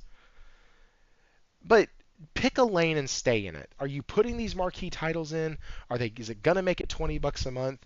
Or are you going to in 60, 90 days go back to, "Hey, now that we don't have shit for you to play that's worth a damn, go back to $1." Like it's just dirty. And I don't like it. And it just feels bad. It feels like the gamers are constantly getting screwed when you play under Team Green. Now, PC dudes, y'all ain't got shit to complain about. Y'all are getting a hell of a deal. $12 a month for Game Pass. That's pretty much Game Pass Ultimate. You still get all the day and date bullshit. Like, that's amazing. Great job. Y'all are doing wonderful. Microsoft loves you. That's who they started with, and they are going back and dancing with who brought them. And so, Yeah. I think in terms of value gaming, when I say value gaming, it's really relative, but I don't think anything else could ever beat PC on value gaming. Whether you have an expensive rig or you have a cheap ass rig, like the one, like maybe a $1,000 rig, that doesn't matter. It's still value gaming because they don't pay for so many other things. It's just uh, PC is the best place to play, to be honest. Convenience will be always more expensive. The price for convenience is always a higher fee in any industry. And console has always been convenience. So once you choose convenience, if you choose physical or digital, you're getting more screwed than the physical. So convenience will always increase in cost to the consumer. But when you're going for effectiveness, not necessarily efficiency, you're basically doing more of PC, and that's fine. The two markets cannot really, or they cannot really overlap each other. But I really just feel that when it comes to this Black Ops issue specifically, this COD issue, the fact that they've put it in Game Pass or are putting it in Game Pass, they can't walk that back. I listened to Game Logic and Brap sometime yesterday, and Game Logic mentioned that in his analysis, his expectation is that by putting in Black Ops in Game Pass, what they will likely be expecting is a 30 million bump in subscriber numbers. That if they do not get anything up to 30 million, even if it's 20 million, which I doubt, then definitely Game Pass is basically on the way of the dodo. It's going to take a full backseat, and they would not prioritize marketing it anymore. But I don't feel they can walk back card. Once you put it in, you know, pause. It's hard to pull it you out. can't. You know. Pause. Yes. Yes. Okay, so we lost Hero for a second. We'll get him back here in a minute. He chuckled himself with that one. So Oh my god, sorry. that's hilarious. Just I've never had a guest that's like struck themselves like that. That's funny. Um, Dude, if you saw Jez's show on Wednesday, dude was losing his voice. A member comes in, does that freaking 50 bomb, and he Wow. freaking goes nuts in his chat. I seriously thought he wasn't going to be able to finish it. He was doing this little like goat laughing meme and mixing it with Phil Spencer, and like I seriously thought his whole voice was going to die. But let's so something that you said got me down a rabbit hole, and I'm trying to chase that down real quick. So give me just a second because there was something that you Of course. said about the Game Pass heroes going off to put it back. Heroes going off to put it back in. That's right, the goat. Jez was cracking himself up the other day. What an awesome show! Dude, I literally had to turn it off because I was laughing so damn hard. Um, so it was really good. Let me see. Somebody commented on it too about something that you had said.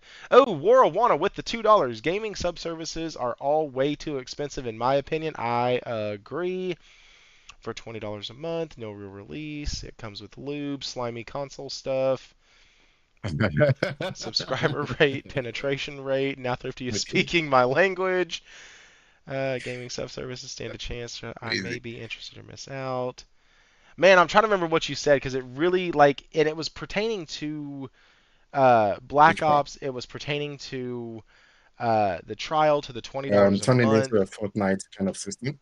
Is it that turning into like a Fortnite system of a single launcher for multiple kinds of card, and it's not going to be No, analyzed what's really anymore funny very is soon. they've done that sort of kind of with Warzone, and I Oh, I still don't think it's like because they could take that and add new game modes and all this and they do stuff like that all the time. Uh, but it's I don't know. I don't think it's there. I think it was going to be the cost analysis is because it's $20 a month, right? So that's $240 a year to play a game that you could spend $75 on. And even if, let's say you spend the $70 on it, right? Even if you spend money and get like the whatever, the enhancements, the microtransactions, all that shit, right? yeah. You could get $100 worth of microtransactions, deck out all your crap, make it look the prettiest in the world, and spend Mm, $75 for the game. It's yours. You now own it.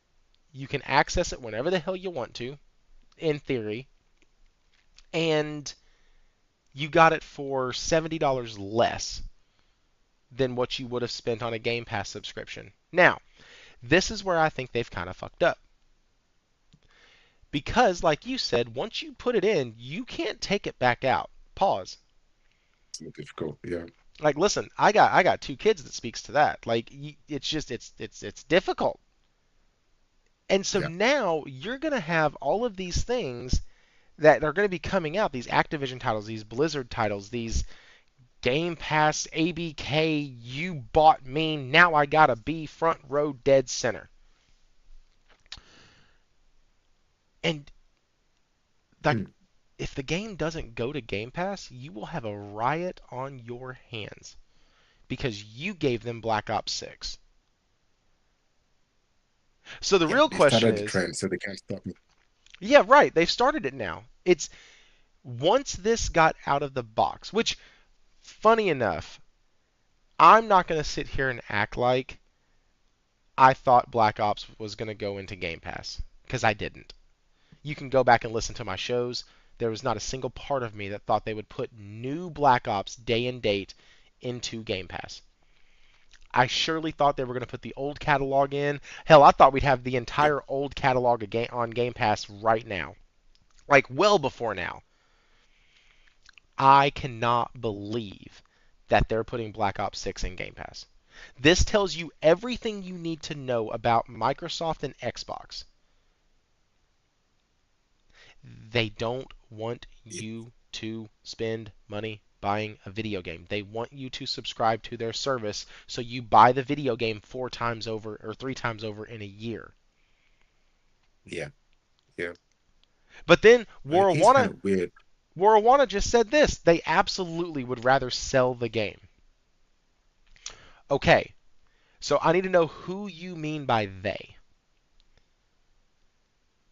Because Uh, there's two ways to look at this, right? And lately we've been having to look at everything Xbox does in two separate categories because they're not telling us anything of substance lately. So we have to kind of look in between, and there's always, oh, it could be this or it could be this. So they could be removing the $1 deal to make more money on the launch to bring more people into Game Pass because they know Black Ops 6 will do it, and they know over time they make more money than just the person who pays it outright. Or they're removing it to force people to go, I'm just gonna go ahead and buy the game. Don't really want to pay $20 a month for it.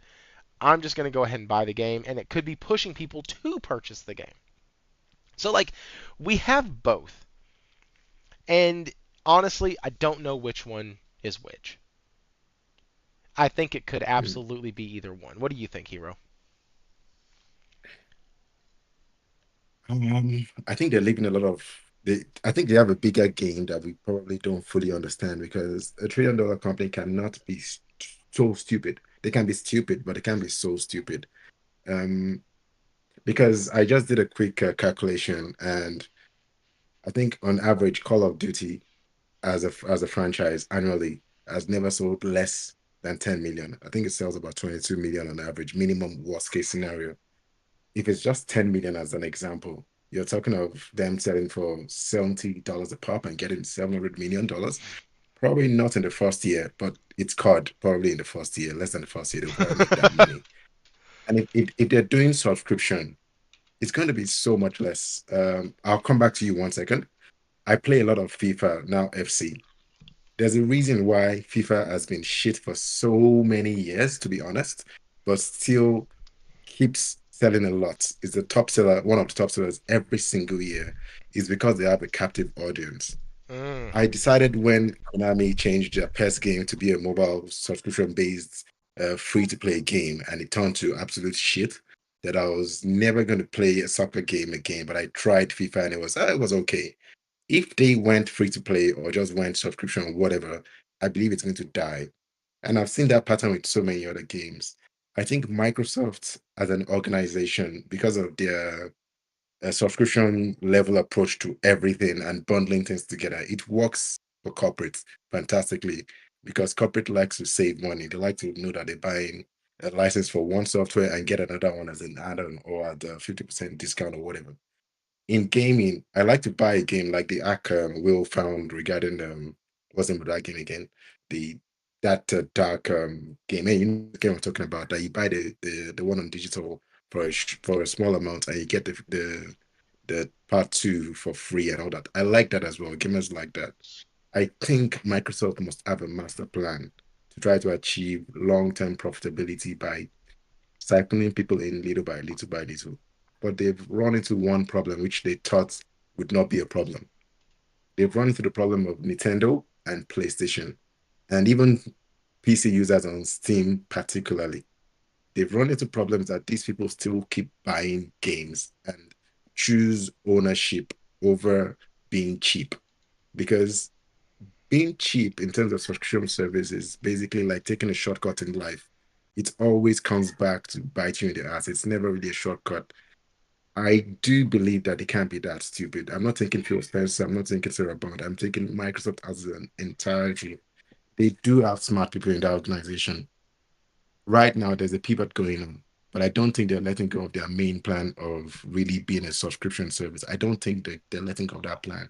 What I think they're trying to do is to still do a little bit of loss leading with Game Pass, but then have that cake and eat it too with Sony and eventually Nintendo to still sell. So my thought is, and I don't know how this works, but it's a Trojan horse philosophy, is they will use or try to use Sony and Nintendo to make the mass revenue while not letting go of Game Pass, but not really marketing it that much. So that Sony and Nintendo are basically going to help them stabilize while they're still losing money on Game Pass and try to find a way to make it succeed. The fact that they've come over a year since the acquisition now and they've not just stopped day and date on Game Pass. They've used a trick way of early access and increasing the cost. I have a feeling that they feel that for the next decade or so, that's when Ubisoft will lose the streaming license anyway, right? For the next decade, they can manage this and still make Game Pass succeed. They still believe in that future, and they may not be wrong because our generation, people's in their late 20s, 30s to 40s and above, believe in ownership. My children wouldn't give a damn, and they are the future. So by the time the kids we have today that are between 5 and 10 years old are 10 years older and they can afford to make some money to buy games by themselves, they will not buy games. They will continue to do subscriptions. I think that is still Microsoft's plan. And right now, some people may be taking their eyes off the ball. Even I may be taking my eye, oh, PlayStation has won, Nintendo have won. People are buying games now. Microsoft are selling games on PlayStation and Nintendo. No, I do believe that they're doing some underhand tactics to seem like the loser while they still win. That company is too intelligent to lose. That's my opinion. That's my sincere non-console war opinion on this. You think they're too intelligent to lose? To lose long term, long term, they will lose the battle, but I think they will win the war. And I do not like anything about Microsoft. As you see, I'm a Mac user, Hang on, truthfully. hang Apple is on, evil as well. hang on. I got a question. I got a question. Yeah, give me, give me. So, long term, they have been getting their ass kicked for 13 years. 13. Yep. How much more long term are you wanting to give them? Like, because here's the deal. Okay. We all know that the console is dead.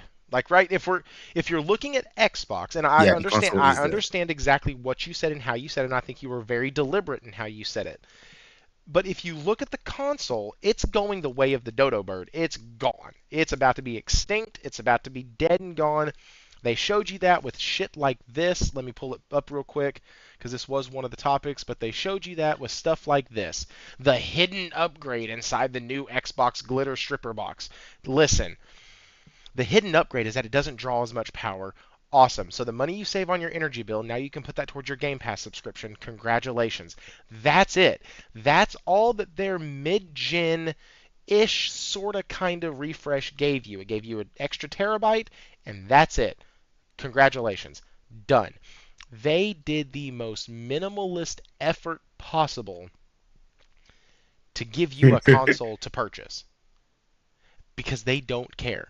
They spent an entire gosh dang paragraph at the end of this article telling you how many times you do not need an Xbox. Mhm. And so we know that's going bye-bye. But I think what you said about them, I don't think they'll I don't necessarily think they're going to win necessarily. Like Microsoft or Xbox. I'm going beyond Xbox to Microsoft I don't think because Xbox is going Microsoft. to die. So you think Microsoft as like you think Xbox as a complete brand is going to die? I think that brand is actually going to die. It's going to be renamed and changed. And it's because Xbox, the fact that it's a box still reminds you of the console. They want the market to forget So yeah, so they're of going to go the to soul. Microsoft Gaming, which is what they changed it to back in 19, I believe. Yeah, I think that's where they'll go. I I think think they that's where changed it because why I they. said long term is okay. Why I said long term is Satya didn't pay enough attention directly to the Xbox division for so long. Since he's paid attention and he hasn't shut it down or sold it off, they've made acquisitions. I don't believe they made the acquisition of ABK, thinking that yeah, we're gonna change plans and pivot quickly. I think it's all part of the plan. They know what they're doing, and the rest of us can't really see the checkers, the chess that they're playing, the 4D chess that they're playing. They're playing a very deliberate game. It's one of the most evil Pharaoh-like corporations in the world, Microsoft, and Apple is right up there next to them. But Microsoft is really, really, really evil and deliberate. They would have a plan upon a plan upon a plan. Publicly, they've allowed themselves to be perceived as losers. They're doing it intentionally for multiple reasons. They don't need to do it anymore, but they're still doing it. They're cozying up to Nintendo and to PlayStation in public. They're using your PlayStation as your one more thing. We all laugh, it's funny. But this is the kind of organization. Bill Gates is not a nice man. He did not create a company that is nice. They are doing lots of underhand things that I can't figure out because I'm not smart enough. But I refuse to believe that an organization that has gone on for so long, breaking all the sorry, bending all the rules Bendy. without actually breaking most after the antitrust. I think after the antitrust, they stopped breaking rules, they started bending rules, and they've done it so well. They will not lose. And then you're in America where you have the lobbying system that is so public. God. This organization, yeah, I just don't see them losing. I just think they have a bigger plan of on the stick. Right, they partnered with Amazon, which is weird because that's actually their competition, which is weird. But I do believe that there must be some kind of gentleman handshake with Amazon that they might probably partner within gaming. It is possible.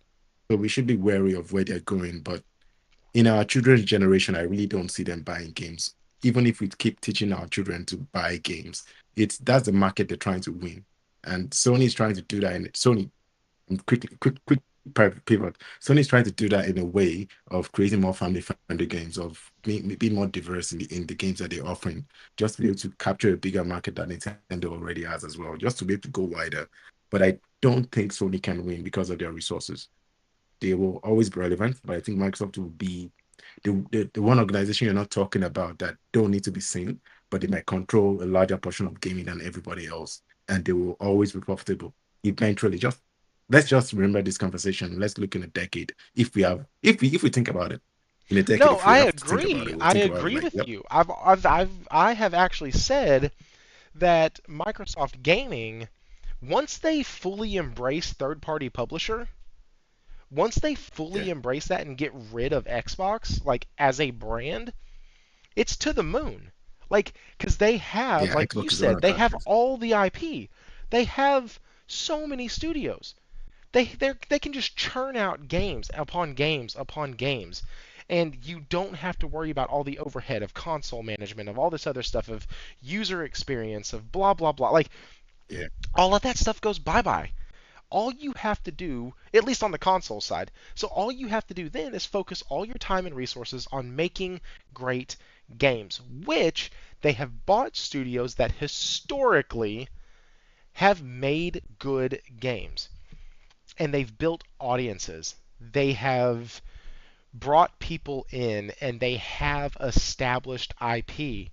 And I'm not talking small IP like they have Diablo and Call of Duty and World of Warcraft and Fallout. Like they have recognizable legacy IP that is not yeah. Xbox like native.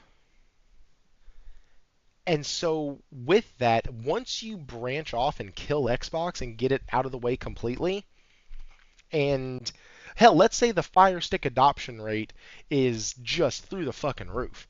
And it's accelerating their plans. Like, I don't think Phil Spencer was lying when he said the ABK deal didn't change their plans, it just accelerated them. Accelerated. Yeah, exactly. And so I don't think you're wrong at all. I really don't. But I also think that Sony is not fighting that same battle. Yeah, they're Because, creating a new lane as well. Yeah, I right, agree. right, like, and this is what, I don't know if you remember this, but I don't know if you were in the show or in the chat when I was talking about this, but I think all three companies are going in three separate directions. Yeah, I was in chat that day. Yeah, Like, and this just leads into that. Like, this just plays into that theory that these companies, like, it's no longer a competition. It's no, that's why, we talk about Xbox here and I give them shit and it's funny and all that, but like this is part of the playground for one. It's part of the mentality here that we're going to take our shots when we can because it's fun. But I've been trying to do more news focused stuff because at the end of the day, this console war is on its last leg. So channels that only focus on the it's console already war, finished. they're gonna go bye bye. Channels that Yeah. only focus on the negative stuff in gaming, they're gonna go away. They just will. Like, people who think that they can just get on here and gripe and complain all the time about gaming or about the other team's box, and that's going to sustain you, go ask the Xbox boys how well that's worked out. Mm. Go check on your nearest Xbox podcast. See how well that's did. Putting all your hope in your identity in, oh my goodness, we have this. We have Game Pass. We have Call of Duty. We have Xbox. So sad. But then the dipshits on the PlayStation side are the same. Like, and granted, Yeah. I are one. I get it. We have our flaws too. But speaking of that, let's go ahead and let's put a pin in this. Let's be done with this. I've beaten this horse. I had a video. It's done well. Thank y'all for that. It's Go already check it dead. out. Do what? It's already dead. It's already dead.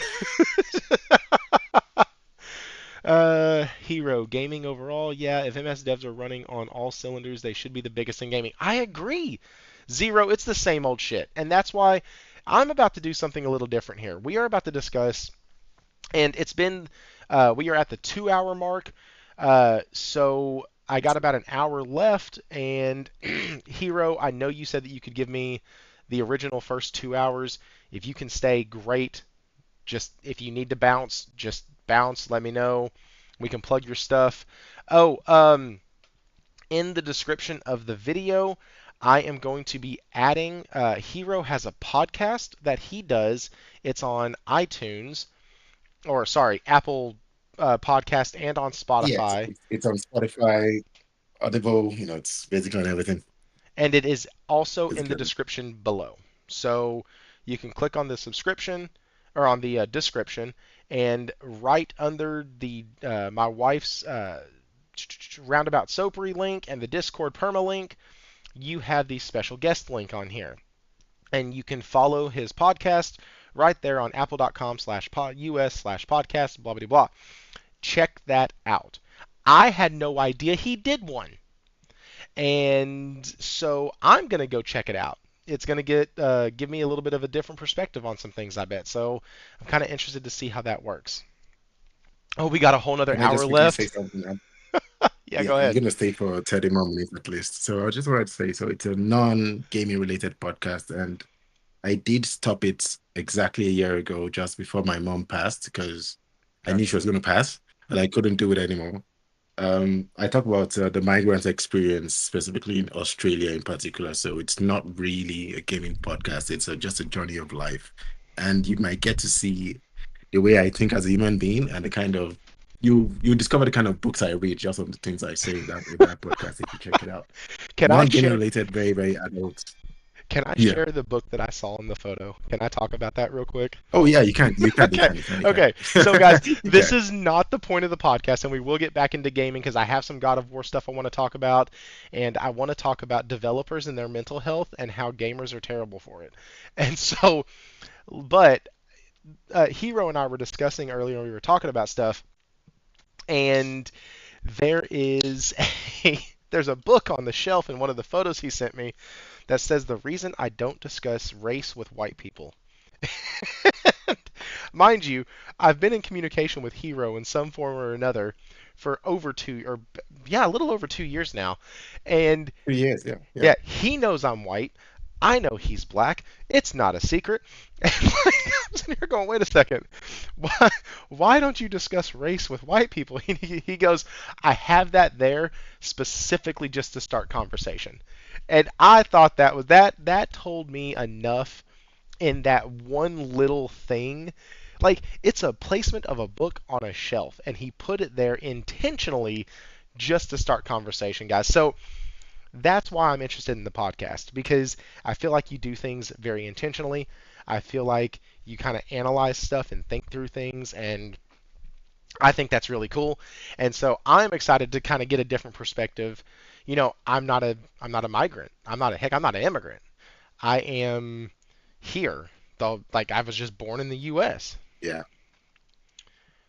And so it's just, I don't ever have that perspective, and it doesn't matter to me up until like now, I have this whole world at my fingertips. Like I talk to people from Australia, from England, from I've talked to somebody from India, I've talked to somebody from South Korea. Like I've been all over Yeah. the freaking globe now, and I have people. Let me just show this real quick. I have people who are playground partners who are sleeve monkeys.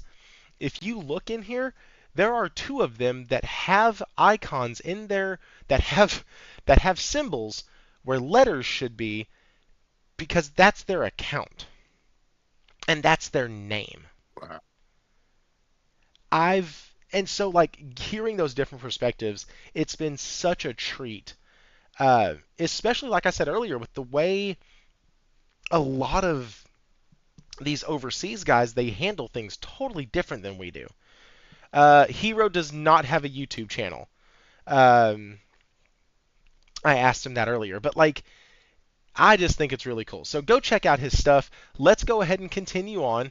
We are going to talk real quick about mental health in gaming because it's crazy. We want these developers to listen to the people, but Mhm. at the same time, gamers are assholes. Like they just are. It's because it's the same bullshit. We want them to listen to us, but then when a game comes out that we have feelings one way or the other towards, it's oh these game devs they don't matter. These game developers are ass. They don't need to be doing this. Blah blah blah blah blah. Okay, so which is it? Do you want them to listen to you and engage you in conversation, or you just want to sit and bitch and moan about every single developer out there? Like, which one is it? Like, it makes me happy to see a game like Space Marines 2 go, oh shit, whoops, we did that. I'm sorry. We're going to look into how to balance it. Hey, we have some more stuff coming up. We didn't think it would screw it up this bad. Once again, we're sorry. Like, that's cool. Great. So they did the thing you wanted. Now, let's say the game comes out and it's rough. Or let's say it doesn't get received well. The story is everything about the game is amazing, but the story is lackluster. And now you have somebody like me who does a review on it and says something to the effect of, let's talk about a review I did recently. A Kimbot. I gave the game a pretty, average score. It was because of screen tearing during gameplay. It was about the only reason. But I also made a defense case in that video for the developers being only an 8-man team. And I said at the end of the video, if you wanted to have a fun time and a fun experience that was less than $20 and reminded you heavily, heavily of Ratchet and Clank, get the damn game. But not everybody approaches this from the standpoint like I do, where these are actual people. And so, because of that, you have an interview that happened with, and I'm going to screw up these names. Pardon me, I'm sorry. But you have an interview that happened where the Metaphor ReFantazio director avoids fan feedback to protect his mental health. Silent Hill creator has opposing view. Perfect. Metaphor ReFantazio and Persona director Katsura Hashino said he avoids reading fan feedback to protect his mental health. Hashino discussed the topic of fan feedback with Silent Hill creator Chichiro Toyama. I think I got that right, actually. But the two creators had opposing views on the matter. Hashino, so the Metaphor, said he tries not to be that conscious of fan feedback and aims to keep some at a distance. Of course, I do check things out at certain times, such as right after launch, but it's not like I can adjust the game based off of what I see. When I need to look something up, I do it quickly in one go because constantly looking at reactions isn't good for your mental health. He adds that he doesn't look up his own name online or use social media. Toyama, who is busy developing the forthcoming Slitterhead, said his attitude towards user feedback is changing over time. Though he was dismissive in the past, he is now keen on actively listening to fans online and adopting opinions he finds useful. That's despite Slitterhead not being a live service game that needs to be tuned in response to player demand. Metaphor ReFantazio has certainly received praise from fans and critics alike. The game sold 1 million copies on launch day to become the fastest selling Atlas game. We covered that last week. Hashino has also spoken about the influence of traditional fantasy on the game and how this was thrown out in favor of focusing on the originality that defines Atlas games. So basically, these two devs are sitting here, and one of them is like, listen, I can't look up stuff because I'm going to see people. And it's what's really funny is I can see the conversation, right? We had it in our chat last week. I can see the conversations happening of, oh my God, this game looks so awful. This game looks terrible. Why are we doing this? Taking no one's feedback because some are psychos is not the best way forward. Right. So, yes, you kind of jumped ahead of me, Wara. But yes. But he's sitting here saying, like, hey, listen, everything that y'all were saying about the game, all the fans of it, it's amazing, it's this and that, that can lead me to have too much of an ego. That can lead me to be too haughty. That can lead me to be all these other things. Also, those of y'all who said, well, the game looks like shit, it looks like a PS3 game, why is it playing like this? Atlas should do better. How are those morons charging $70? I can't believe that. That's ridiculous. Blah, blah. Like, that can also make you feel like you're kind of a piece of shit. And like you're not that good. So on some level, I understand why you're like, you know what? I just want to make the game, stick around for the launch, and then bounce. Like, I get it. But I also understand Toyama, who's sitting there like, hey, listen, yeah, there's some people that are idiots, but the fan feedback has been great. Also, at some level, if I was a dev and I'm looking at like an RPG, let's say, just a Western RPG, and I look at some that have been released recently, you know, Cyberpunk. Look at Cyberpunk. Cool. Look at Forspoken. Even though that was Japan developed, it was more of a Western style. Look at a game like Watch Dogs. Look at a game like Assassin's Creed. Look at these RPGs or ARPGs that have been released to kind of see, okay, what were people saying around the time? So like fan feedback can be good because you're like, oh, hey, these people, they really care about like performance. Or like, hey, this genre really cares about it being innovative in gameplay, and they want something new. Like a Metroidvania style game, the coolest thing about them is all the different tools that they give you to me, and like how like the tools change so much from game to game. But yet they're always a little bit the same, right? Like there's always going to be something that kind of drills through a wall. Or there's always going to be something that you can use to grapple or something like that. Like but the way it presents itself in these games is always a little different. You can take that feedback and implement it into your upcoming games. So feedback is not always terrible. And I really think it's interesting the way that both of these developers, who both make games that people want and that people buy, both have a completely different outlook on this. So, Hero, I'll ask you, do you think there is some merit to staying like offline, or do you think, like Wara said, like, hey, I don't really think that taking no one's feedback because of some people are psychos is not the best way to move forward? First of all, Wara is correct in that statement. In my line of work, my day-to-day work, I actually work in the library of a local university, and I'm not a librarian or anything like that. My entire job has to do with analyzing how things are done and looking for better ways to do it. And I've always told them from day one, and I still do it now, tell my staff. When people give you compliments, when they say you've done well or they praise certain aspects of what you've achieved, it doesn't do me any help.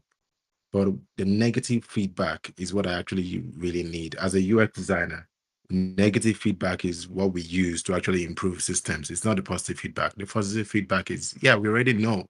We pat ourselves on the back on that already. But where the problem lies in this is, it's true. Look, negative feedback is painful to get, even from me, even though I know that's what No, I it's just need. funny the way you said it. You were like, I actually, "Yeah, we know that we just shit out gold glitter. We get it. It was fantastic. You don't yeah, have to we tell do. us." We do. Go ahead. We believe that, and that's part of the problem of people like Ubisoft has that problem as well. Well, we won't go into Ubisoft right now. You when you achieve something good or something great and you get accolades, Naughty Dog has that problem as well. You believe everything else you do is going to be as great as a developer. You believe that everything else is going to be great, but that's not always the case. So for me, getting negative feedback helps us actually know what areas to improve. But the big problem we've had is the democratization of social media and giving everyone a voice has actually caused so many people not to be able to give the right feedback, and they just start insulting and saying extremely negative things that are not constructive. For instance, I could look at expeditions. No, I like experience. I'm biased on expeditions 33. Let me say metaphor. So you remember my initial assessment on metaphor was I'd rather just watch an anime rather than playing this game because it's You why I don't. didn't like Metal Gear back in the day. Cutscene, a little gameplay, a little running, cutscene, a little gameplay, a little running, cutscene. But when the theme started on what the game was actually about, when I got to the point, and I'm only playing the demo, right? And I got to the point seeing what they were actually talking, the discrimination and all of that, I was like, wow, this is not just a game, this is an experience. So positive feedback, negative feedback is I don't actually like the graphics. I like the art style, no issue with the art style, but I think graphically it's not where it should be. But that can be sorted if they choose to. It's a non-issue to the goal of actually sharing a message that is non-discriminatory, that is actually against about stopping discrimination. At the end, that's part of the message, and I got that from the beginning. So in that instance, the negative feedback doesn't really matter. They know they needed to improve the graphics, but they don't care. FromSoft knows that they could go high fidelity with their graphics, but it doesn't matter to the end experience. So once it's not game breaking, fine. But feedback should be given in a way where you actually don't bring a problem to me if you don't have an idea of a solution. That's the basic rule of mature people. But what's happening, and I think what these devs are facing is they're getting personal insults, they're getting death threats, they're getting things that are not helpful, and it will affect your mental health. Me asking for negative feedback from my team as well. The truth of the matter is that for myself, an assessment, and for my team, an assessment, I do feel sad when I get negative feedback. I feel sad, but that's the world I've decided to work in. Because if you're in an environment of delivering to the customer, you need negative feedback. You need the maturity to be able to handle it. Social media and them shutting down social media, I don't blame them, but they are also taking it the wrong way. This is where you need community managers. Unfortunately, community managers get a lot of shit as well. They get a lot of. I wish people would just get banned.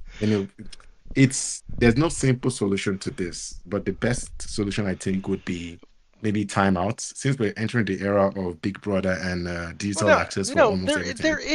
there is a solution to this. It's What is it? crazy because Warren and I talk about stuff like this all the time. There is a solution to stuff like this. It's don't be a dick. Like That's difficult. that's the like it's a very easy solution. Like I cannot tell you how easy that solution actually is in in idea. I understand that it's you know what? I'm not even gonna say that. It's not even hard in practice. Just don't be an asshole. Like why is that shocking to people? Like, hey, you know what? I know you have free speech. I get it. I'm American too. Yeah. I get that also. Free speech doesn't mean freedom to say whatever the hell you want without consequence. It just doesn't. It just means that you do get to say whatever you want. Good job. It also means that there is consequences for your actions still. Like, but there's people on Yeah. both sides of the argument that forget that all the time. Like, well, you just want to say whatever. No. And yes. Yes, I want to say whatever. But I also want people to understand that everything you say has consequences. Words have power. Words have meaning. I say it all the time. Words are very important. I've broken down interviews on this channel done by Phil Spencer. I've broken down interviews done by Jim Ryan. Like, I've done those interviews breaking down the words because they are important. and what they say and what they don't say. And so like when we get into this of it's really hard for people to, not be a certain. No, it's really not. Like, just treat people like humans. Like, so one of the things you mentioned about metaphor is that it does have this heavy undertone of like acceptance and this heavy undertone of go along to get along and stop being an asshole to everybody and stop being this and that and don't judge people because this one has horns and this one has a tail. Like, oh, this one doesn't have any cool features. Like, so they get hated on for opposite reasons because the Elda doesn't look like anything. They just look like a normal jackass human. Cool. Like, they don't have any fun thing, but they're called Eldas, they're not called humans. The humans are actually the bad guys in this. So, like, you have so many things in here that's why. So I was listening to the podcast earlier, to Otter Player's podcast, and I couldn't stay long because I have my kids here and they were still awake and I was trying to navigate all of that. But one of the things that Morgan was saying, y'all know her, she's been on the channel. One of the things that Morgan was saying was that there's like a crowd calling this game woke and like that the game is woke and like all this other, and I'm like, okay, I see what they're saying, but not a single person in this thing is from a real, actual, living, breathing tribe. None of the people groups inside this game actually exist, except humans, and in this they're portrayed as monsters. Not going to argue there. But like, nothing exists in this world, in this game world, that is in the real world. So, saying that, oh, hey, the necromancer shouldn't look like that, like they address the necromancer as a he, but he is wearing this clothing that makes him look like a she. Like, it's a totally different race and culture and all that other stuff that you're bringing into it. So, like, what the fuck are you talking about, people? Like, why are people sitting here going, the game is just woke? No, it's not. It's literally not. There is nothing. Yes, everything is about race and inclusion, and all of those topics are there. But I honestly think that they are handling them in a very, very good way. Because they've taken. Oh, so what are you gonna be upset about? What, you're gonna be upset that we're portraying Americans this way? Well, there's no Americans in the game. You're gonna be okay. We're gonna go a step further. You're gonna be mad that we're portraying people of a different color this way? I hadn't seen one of a different color yet. So everybody's kind of white? Yup. Everybody I've come across so far has been white. Oh, so, but how is it a race thing? Yeah, there you go. Expand your brain just a little bit and realize that race has very little to do with anything, because the race is humanity. The race is one. And that's one of the things that I think the game tries to like really hammer home, is that even through the differences, they're all still kind of the same. And like that's, I don't consider that woke. I just consider that being a good person. like it's a metaphor for the Fantasio. I get that. I understand that. It's a game called Metaphor. It's a metaphor. I understand that. But that's what I'm saying. If you're going to do a game that tackles these topics, if you do them this way, nobody should be able to complain. Now, I get it. I get it. People will. I understand. People are going to complain about it for one reason or another. But like Hero just pointed out, the story in it is so dang good. Oh, and for all of my millennial friends out there who suffer from anxiety and depression and anger and the feeling of never being good enough, if you deal with any of that, you should play Metaphor. Because I guarantee you there's a character that you're going to come against or develop bonds with that deals with those same things. It's going to be pretty cool. Anyways, I've said enough about Metaphor. I love the damn game. And FF16 was great with it too. Yes! Thank you. Thank you. I can Yes, but remember. FF16 at that point a little late in the story. That's the problem of FF16. It took a while to get to that part of the story, but Metaphor came out of the gate with that. So you're like, wow, Oh, bro, okay, you're in it the grabbed me recruitment office and very, very you're early. getting like racial slurs thrown at you. It's crazy, Josh Ayers just crazy. said, "OMG, fucking play Persona." I could say the same thing about Metaphor. I don't see you playing Metaphor right now. I'm just saying. Mm. No, but that's just that's what I wanted to talk about with that topic. We're gonna move on a little bit. Kind of got lagged up there at the end. Let's talk about the God of War show. Um, because it's restarting. Like not sorta kinda. It's restarting. So the show was getting a reboot before it got booted the first time. Let's uh let's dive into this. This is an article from Michael Ruiz over at PlayStation Lifestyle. Oh, by the way, guys, shout out to Zubitech and shout out to Zarmina Khan. Both of them followed me back on X, and I don't give a damn what anybody says in the chat. That is huge for me. I love I I follow like 4 accounts on X where I actually get the notifications immediately. One of them is Zubitech, the other one is Genki, one of them is Jez, and honestly, I can't remember the fourth one. I think it's Sony. But because I don't live on X, I don't follow and get notifications from a ton of people. So to know that people are following me back, that I have a lot of respect for, that's super cool. Anyways, so shout out to those two folks. Go check them out. One sec before you shoot. Sorry, I'm gonna have to drop out. I just got a message. I need to go make a call. So it's been nice, guys. I'm so sorry I can't continue to treat as you, which I was planning to do.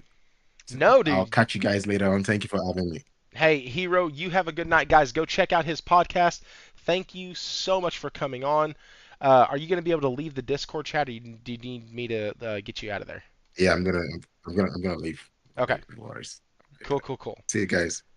So we have this God of War TV show being completely restarted, and Zuby always has good stuff. Yeah, he does. So God of War being completely restarted the project after executive producers exit the project. The Prime Video God of War TV show seems to be in production hell as the showrunner and executive producers exit the project. Why is the God of War TV show restarting production? As reported by Deadline, showrunner EP Raf Judkins, as well as EPs Hawk Otsby and Mark Fergus, don't know any of those people, have left the God of War TV show. Although multiple scripts for the first season were completed, Sony Pictures TV and Amazon MGM Studios reportedly want to go in a different direction. Despite creative differences, a source said the scripts were praised by both companies.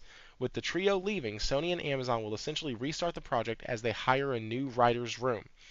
In association with PlayStation Productions, the co-produced Sony Pictures TV and Amazon MGM Studios God of War TV show was formally announced in December of 2022.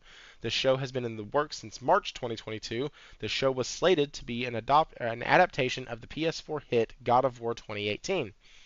Sony Santa Monica's Cory Barlog and Yumi Lang will still serve as EPs for the God of War TV show. Additionally, Assad Kizilbash, Carter Swan, Yumi Land, and Roy Lee will also executive produce. God of War is not the only PlayStation TV show in turmoil. Netflix Horizon series has been reportedly shelved for now as showrunner Steve Blackman has been accused of toxicity and bullying. There have been a few PlayStation television shows and movies that have seen the light of day. Twisted Metal, a franchise that's been absent from gaming for over 10 years, has a TV show on Peacock and actually isn't terrible. Max's received The Last of Us series, is getting a second season next year, and will star Caitlin Dever as Abby, one of the two protagonists from Naughty Dog's The Last of Us Part 2. Okay. Recreating Kratos. Thrifty 220 on the clock. Corey Video says he is a control freak. Play Recreating Kratos. Let's do this. Let's see. I think this is the one that Jez showed, isn't it? Recreating Kratos. Let's do it. Hi, I'm Corey Barlog. I'm the director of God of War from Santa Monica Studio. 220, you said? All right, 220. Here we go. Won an Academy Award for Batman Returns. So I was like, okay, so I gotta wait till I'm like in my 50s to maybe be the visual effects supervisor. But even then, I'm not really controlling the overall experience.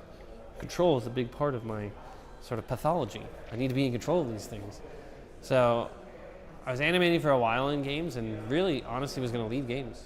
Like I was like, I really want to make a movie because I feel like that's the only way I'm going to be able to tell the stories I want to tell. I want to do something that I want to do. And same thing, I was just sharing my opinion constantly. I took the job on God of War 1 just so I could get money and then report for duty, not work late or anything. And I was going to do another film. I was going to start a film. And I would talk about it to Dave all the time.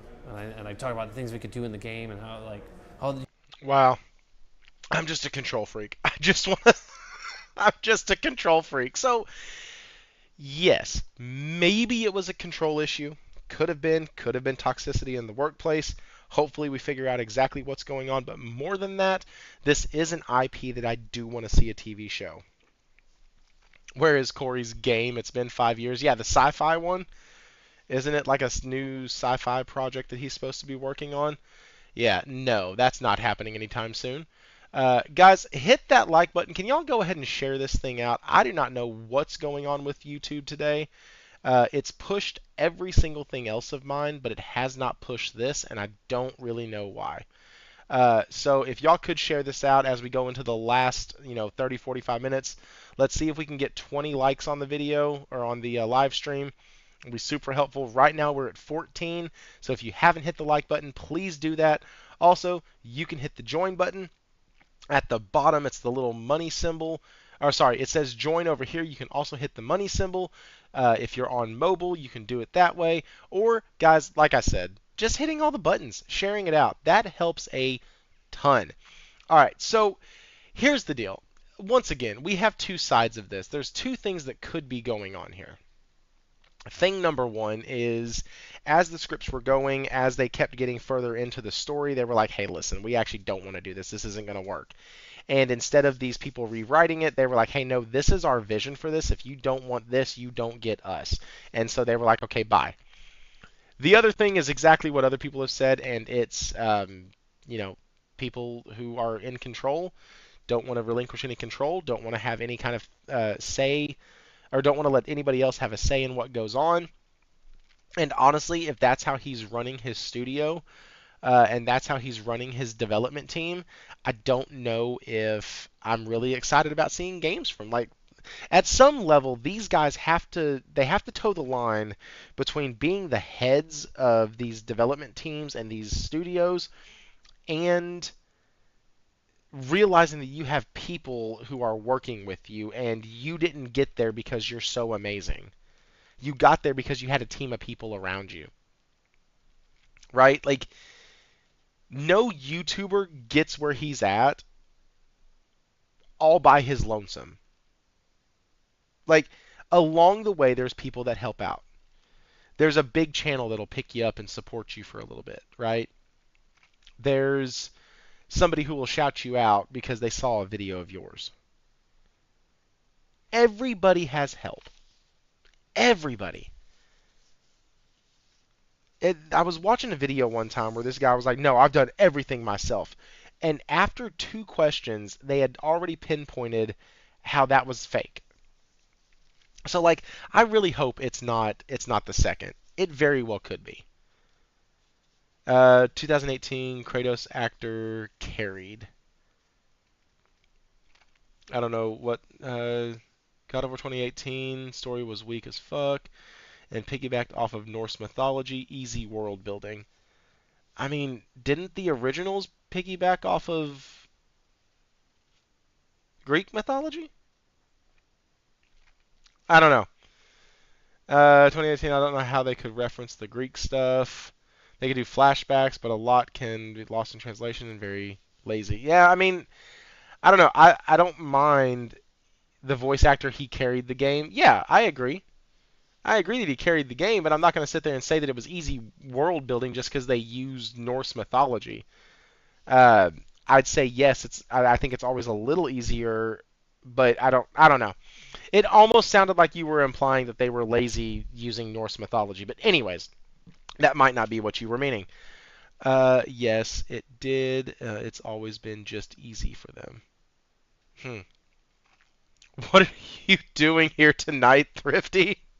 Outsider Gaming Night. What's up, dude?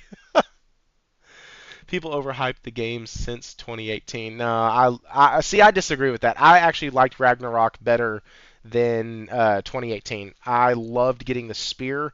I loved the fact that, well, hell, of course I loved it. I freaking platinumed this stupid thing. Uh, it was made by a dude who just told you all he wanted to do was make movies. That's true. That is true. But he also made a really good game. I mean, there was a studio that made a video game last year that literally made movies and has gone back to making movies and isn't going to be making another game. So, not last year, sorry, 2-3 years ago. So, like, I mean, that happens. 50% more weapons. Listen, I had a blast with it. I thought the game was fucking amazing. I loved all of the story beats in it. I thought they were great. I like what they're doing with Atreus. I like the girl who they had Atreus meet. Really enjoyed that whole story. And then the way the game ended was freaking chef's kiss. I loved the way it ended. It put a nice little bow on all of it. And so I thought that was really cool. Anyways, this show's got canceled, or not canceled. This show is one step away from being canceled. They have to restart the project, redo all of this. That is a lot of time wasted. Thankfully, it's only been 2 fucking years of money wasted. What am I saying thankfully for? That's terrible. 2 years of wasted money. That sucks. The games are overhyped is what I'm saying. People praise the game's lore, and I'm like, they're just using real-world mythology. It's easy mode world building versus Final Fantasy worlds. Oh, well, yeah. Okay, I get that. I mean, yes. And I would say that the story of it. No, I can't even do that. I can't even meet it halfway. I think the story was fucking awesome. I really do. Yes, I know they're borrowing from mythology, but I still think it was awesome. I really do. Because you can drop, good example, you can drop anybody into a mythos and it not work. Right? Look at Odyssey. Look at Assassin's Creed Odyssey. They dropped right into the middle of Greek mythology and Greek mythos and all that stuff, and it just sucked. The whole game was terrible. Like, so I don't think using the you're allowed to like it, but it's a lackluster story. And see, it's a lackluster story to you.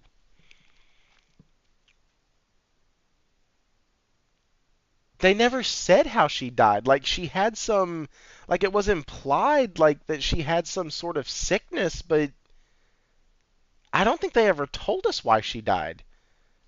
Did they ever tell us why she died? Hang on. Why did y'all like this real-time shit? So let's like this real-time shit. Why did, or how? Not why.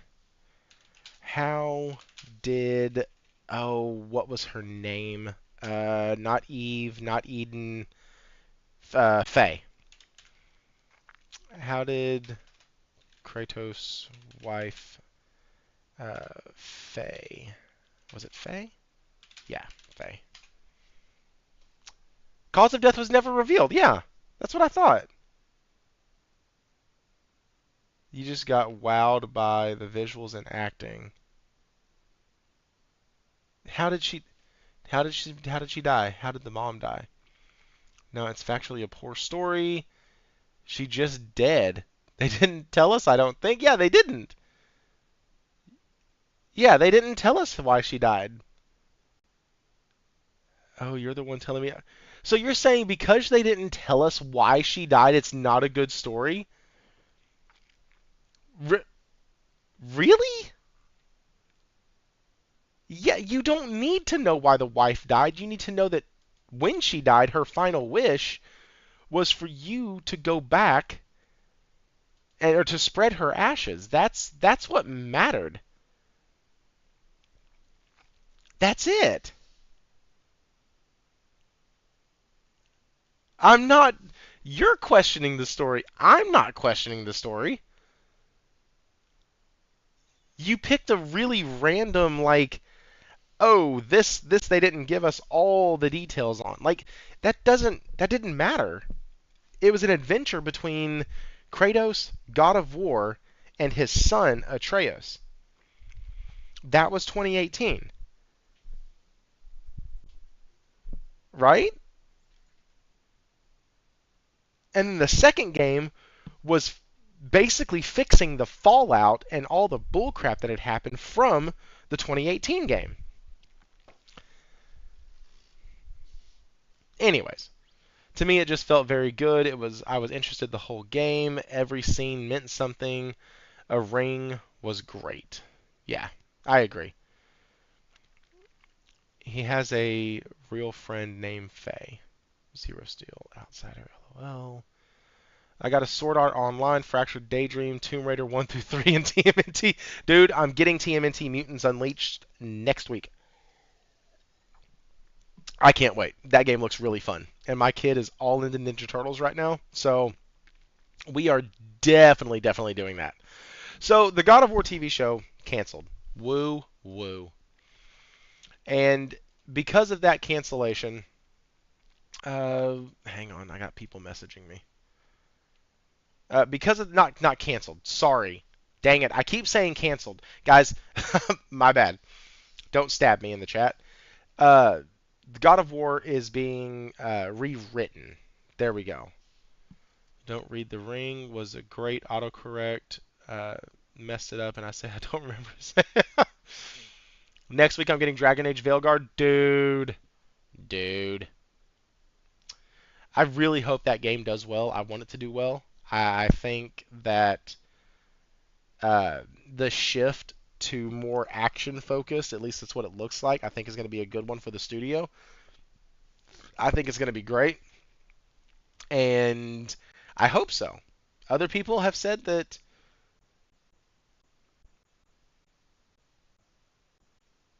No, it's not because you just asked one question. That's that's not why. Like, tell me something else about the story that you hate. Like, everything else fit great. And even that fit. It gave them a reason to go. Like, I don't know. As somebody who has been trying to write a D&D campaign, the hardest thing sometimes to do is figure out a reason for people to go. And sometimes it looks cheesy. That's why there's a running joke in the D&D community, even within like the professional storytellers, that, oh, you meet in a tavern.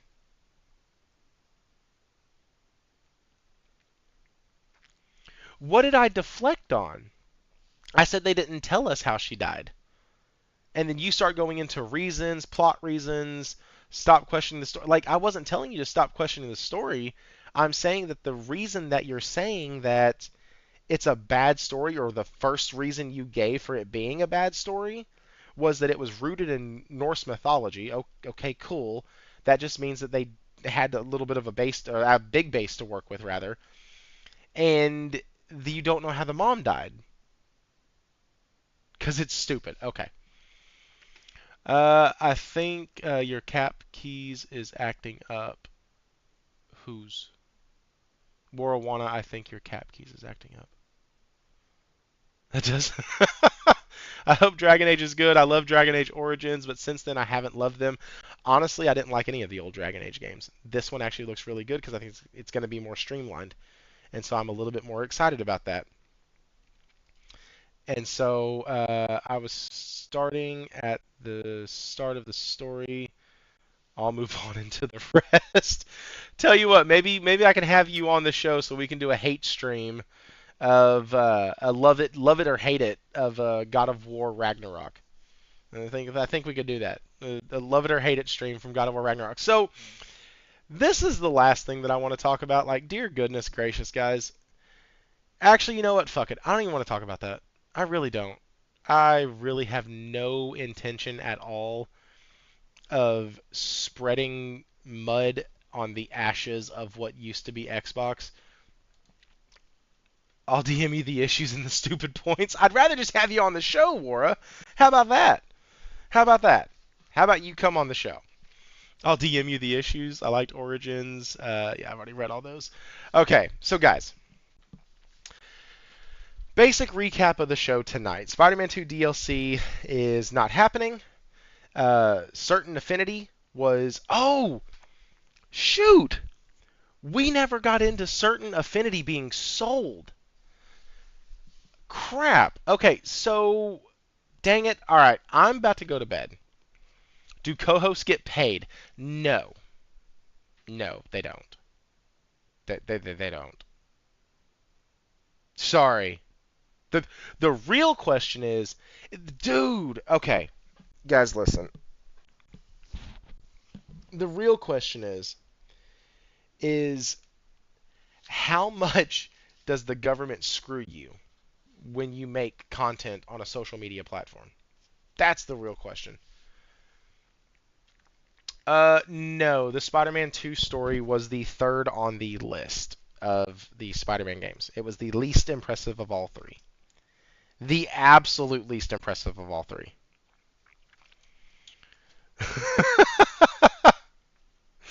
Yeah, Ace. What Wara doesn't understand is that when I give pushback, I'm not doing it to be an asshole. I'm doing it because I'm really baffled. Like it's almost like if I were to look at let me see. Let me pick a good person here. It's almost like if I were to look at Josh and I tell him, "Oh, hey, I hate Persona 5." And he goes, "Why?" Because he's done this. And I go, "I don't like the school system. I can't get past the first few hours. It seems boring as shit. That's why." And then I go and play Metaphor, and he's like, "Dude, just play fucking Persona. It's the same thing." But it's not. So, like, I'm just interested. The story... Ace, the story is fine. I'm just trolling. Well, that's mean. Say it ain't so. Oh, I thought you were saying something about the game. Yeah, I saw that. Yeah, that's funny. Sorry, War. I was just seeing your DM. That's pretty funny. So guys, listen. We've had a fun night. Hero came on. Next week we will be back to Wednesday nights. I have a video that is coming out more than likely tomorrow. It's a video Astrobot Platinumed.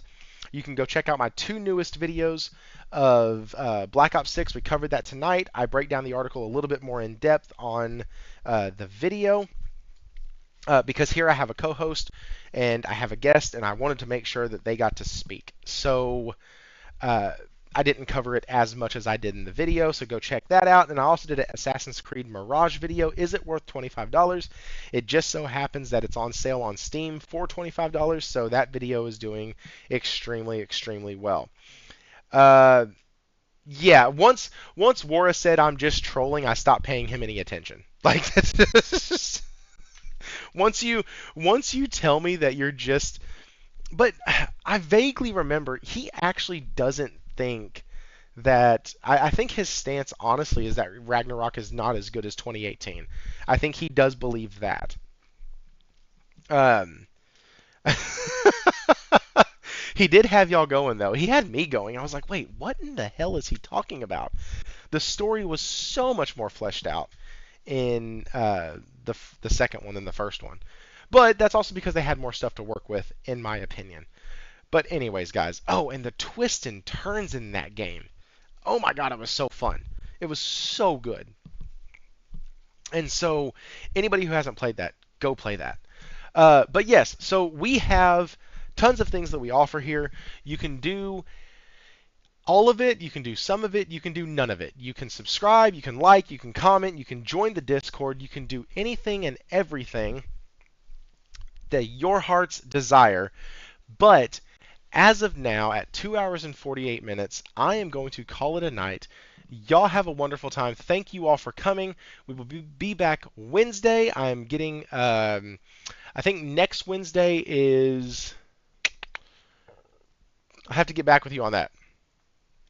I want to say it is JP Loco, if I am not mistaken. Let me look this up real quick.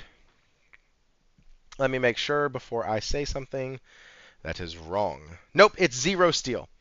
Zero Steel will be here next week. Wrong photo thrift. No. I like this one for the live show. I like this one for the live show. Oh, it does have a typo. Ah! No. No. Join the... No, we're going to leave it. I'll fix it next week. Join the Discord. Join the Discord. That's what I want you to do. Join it. Have fun. It's there.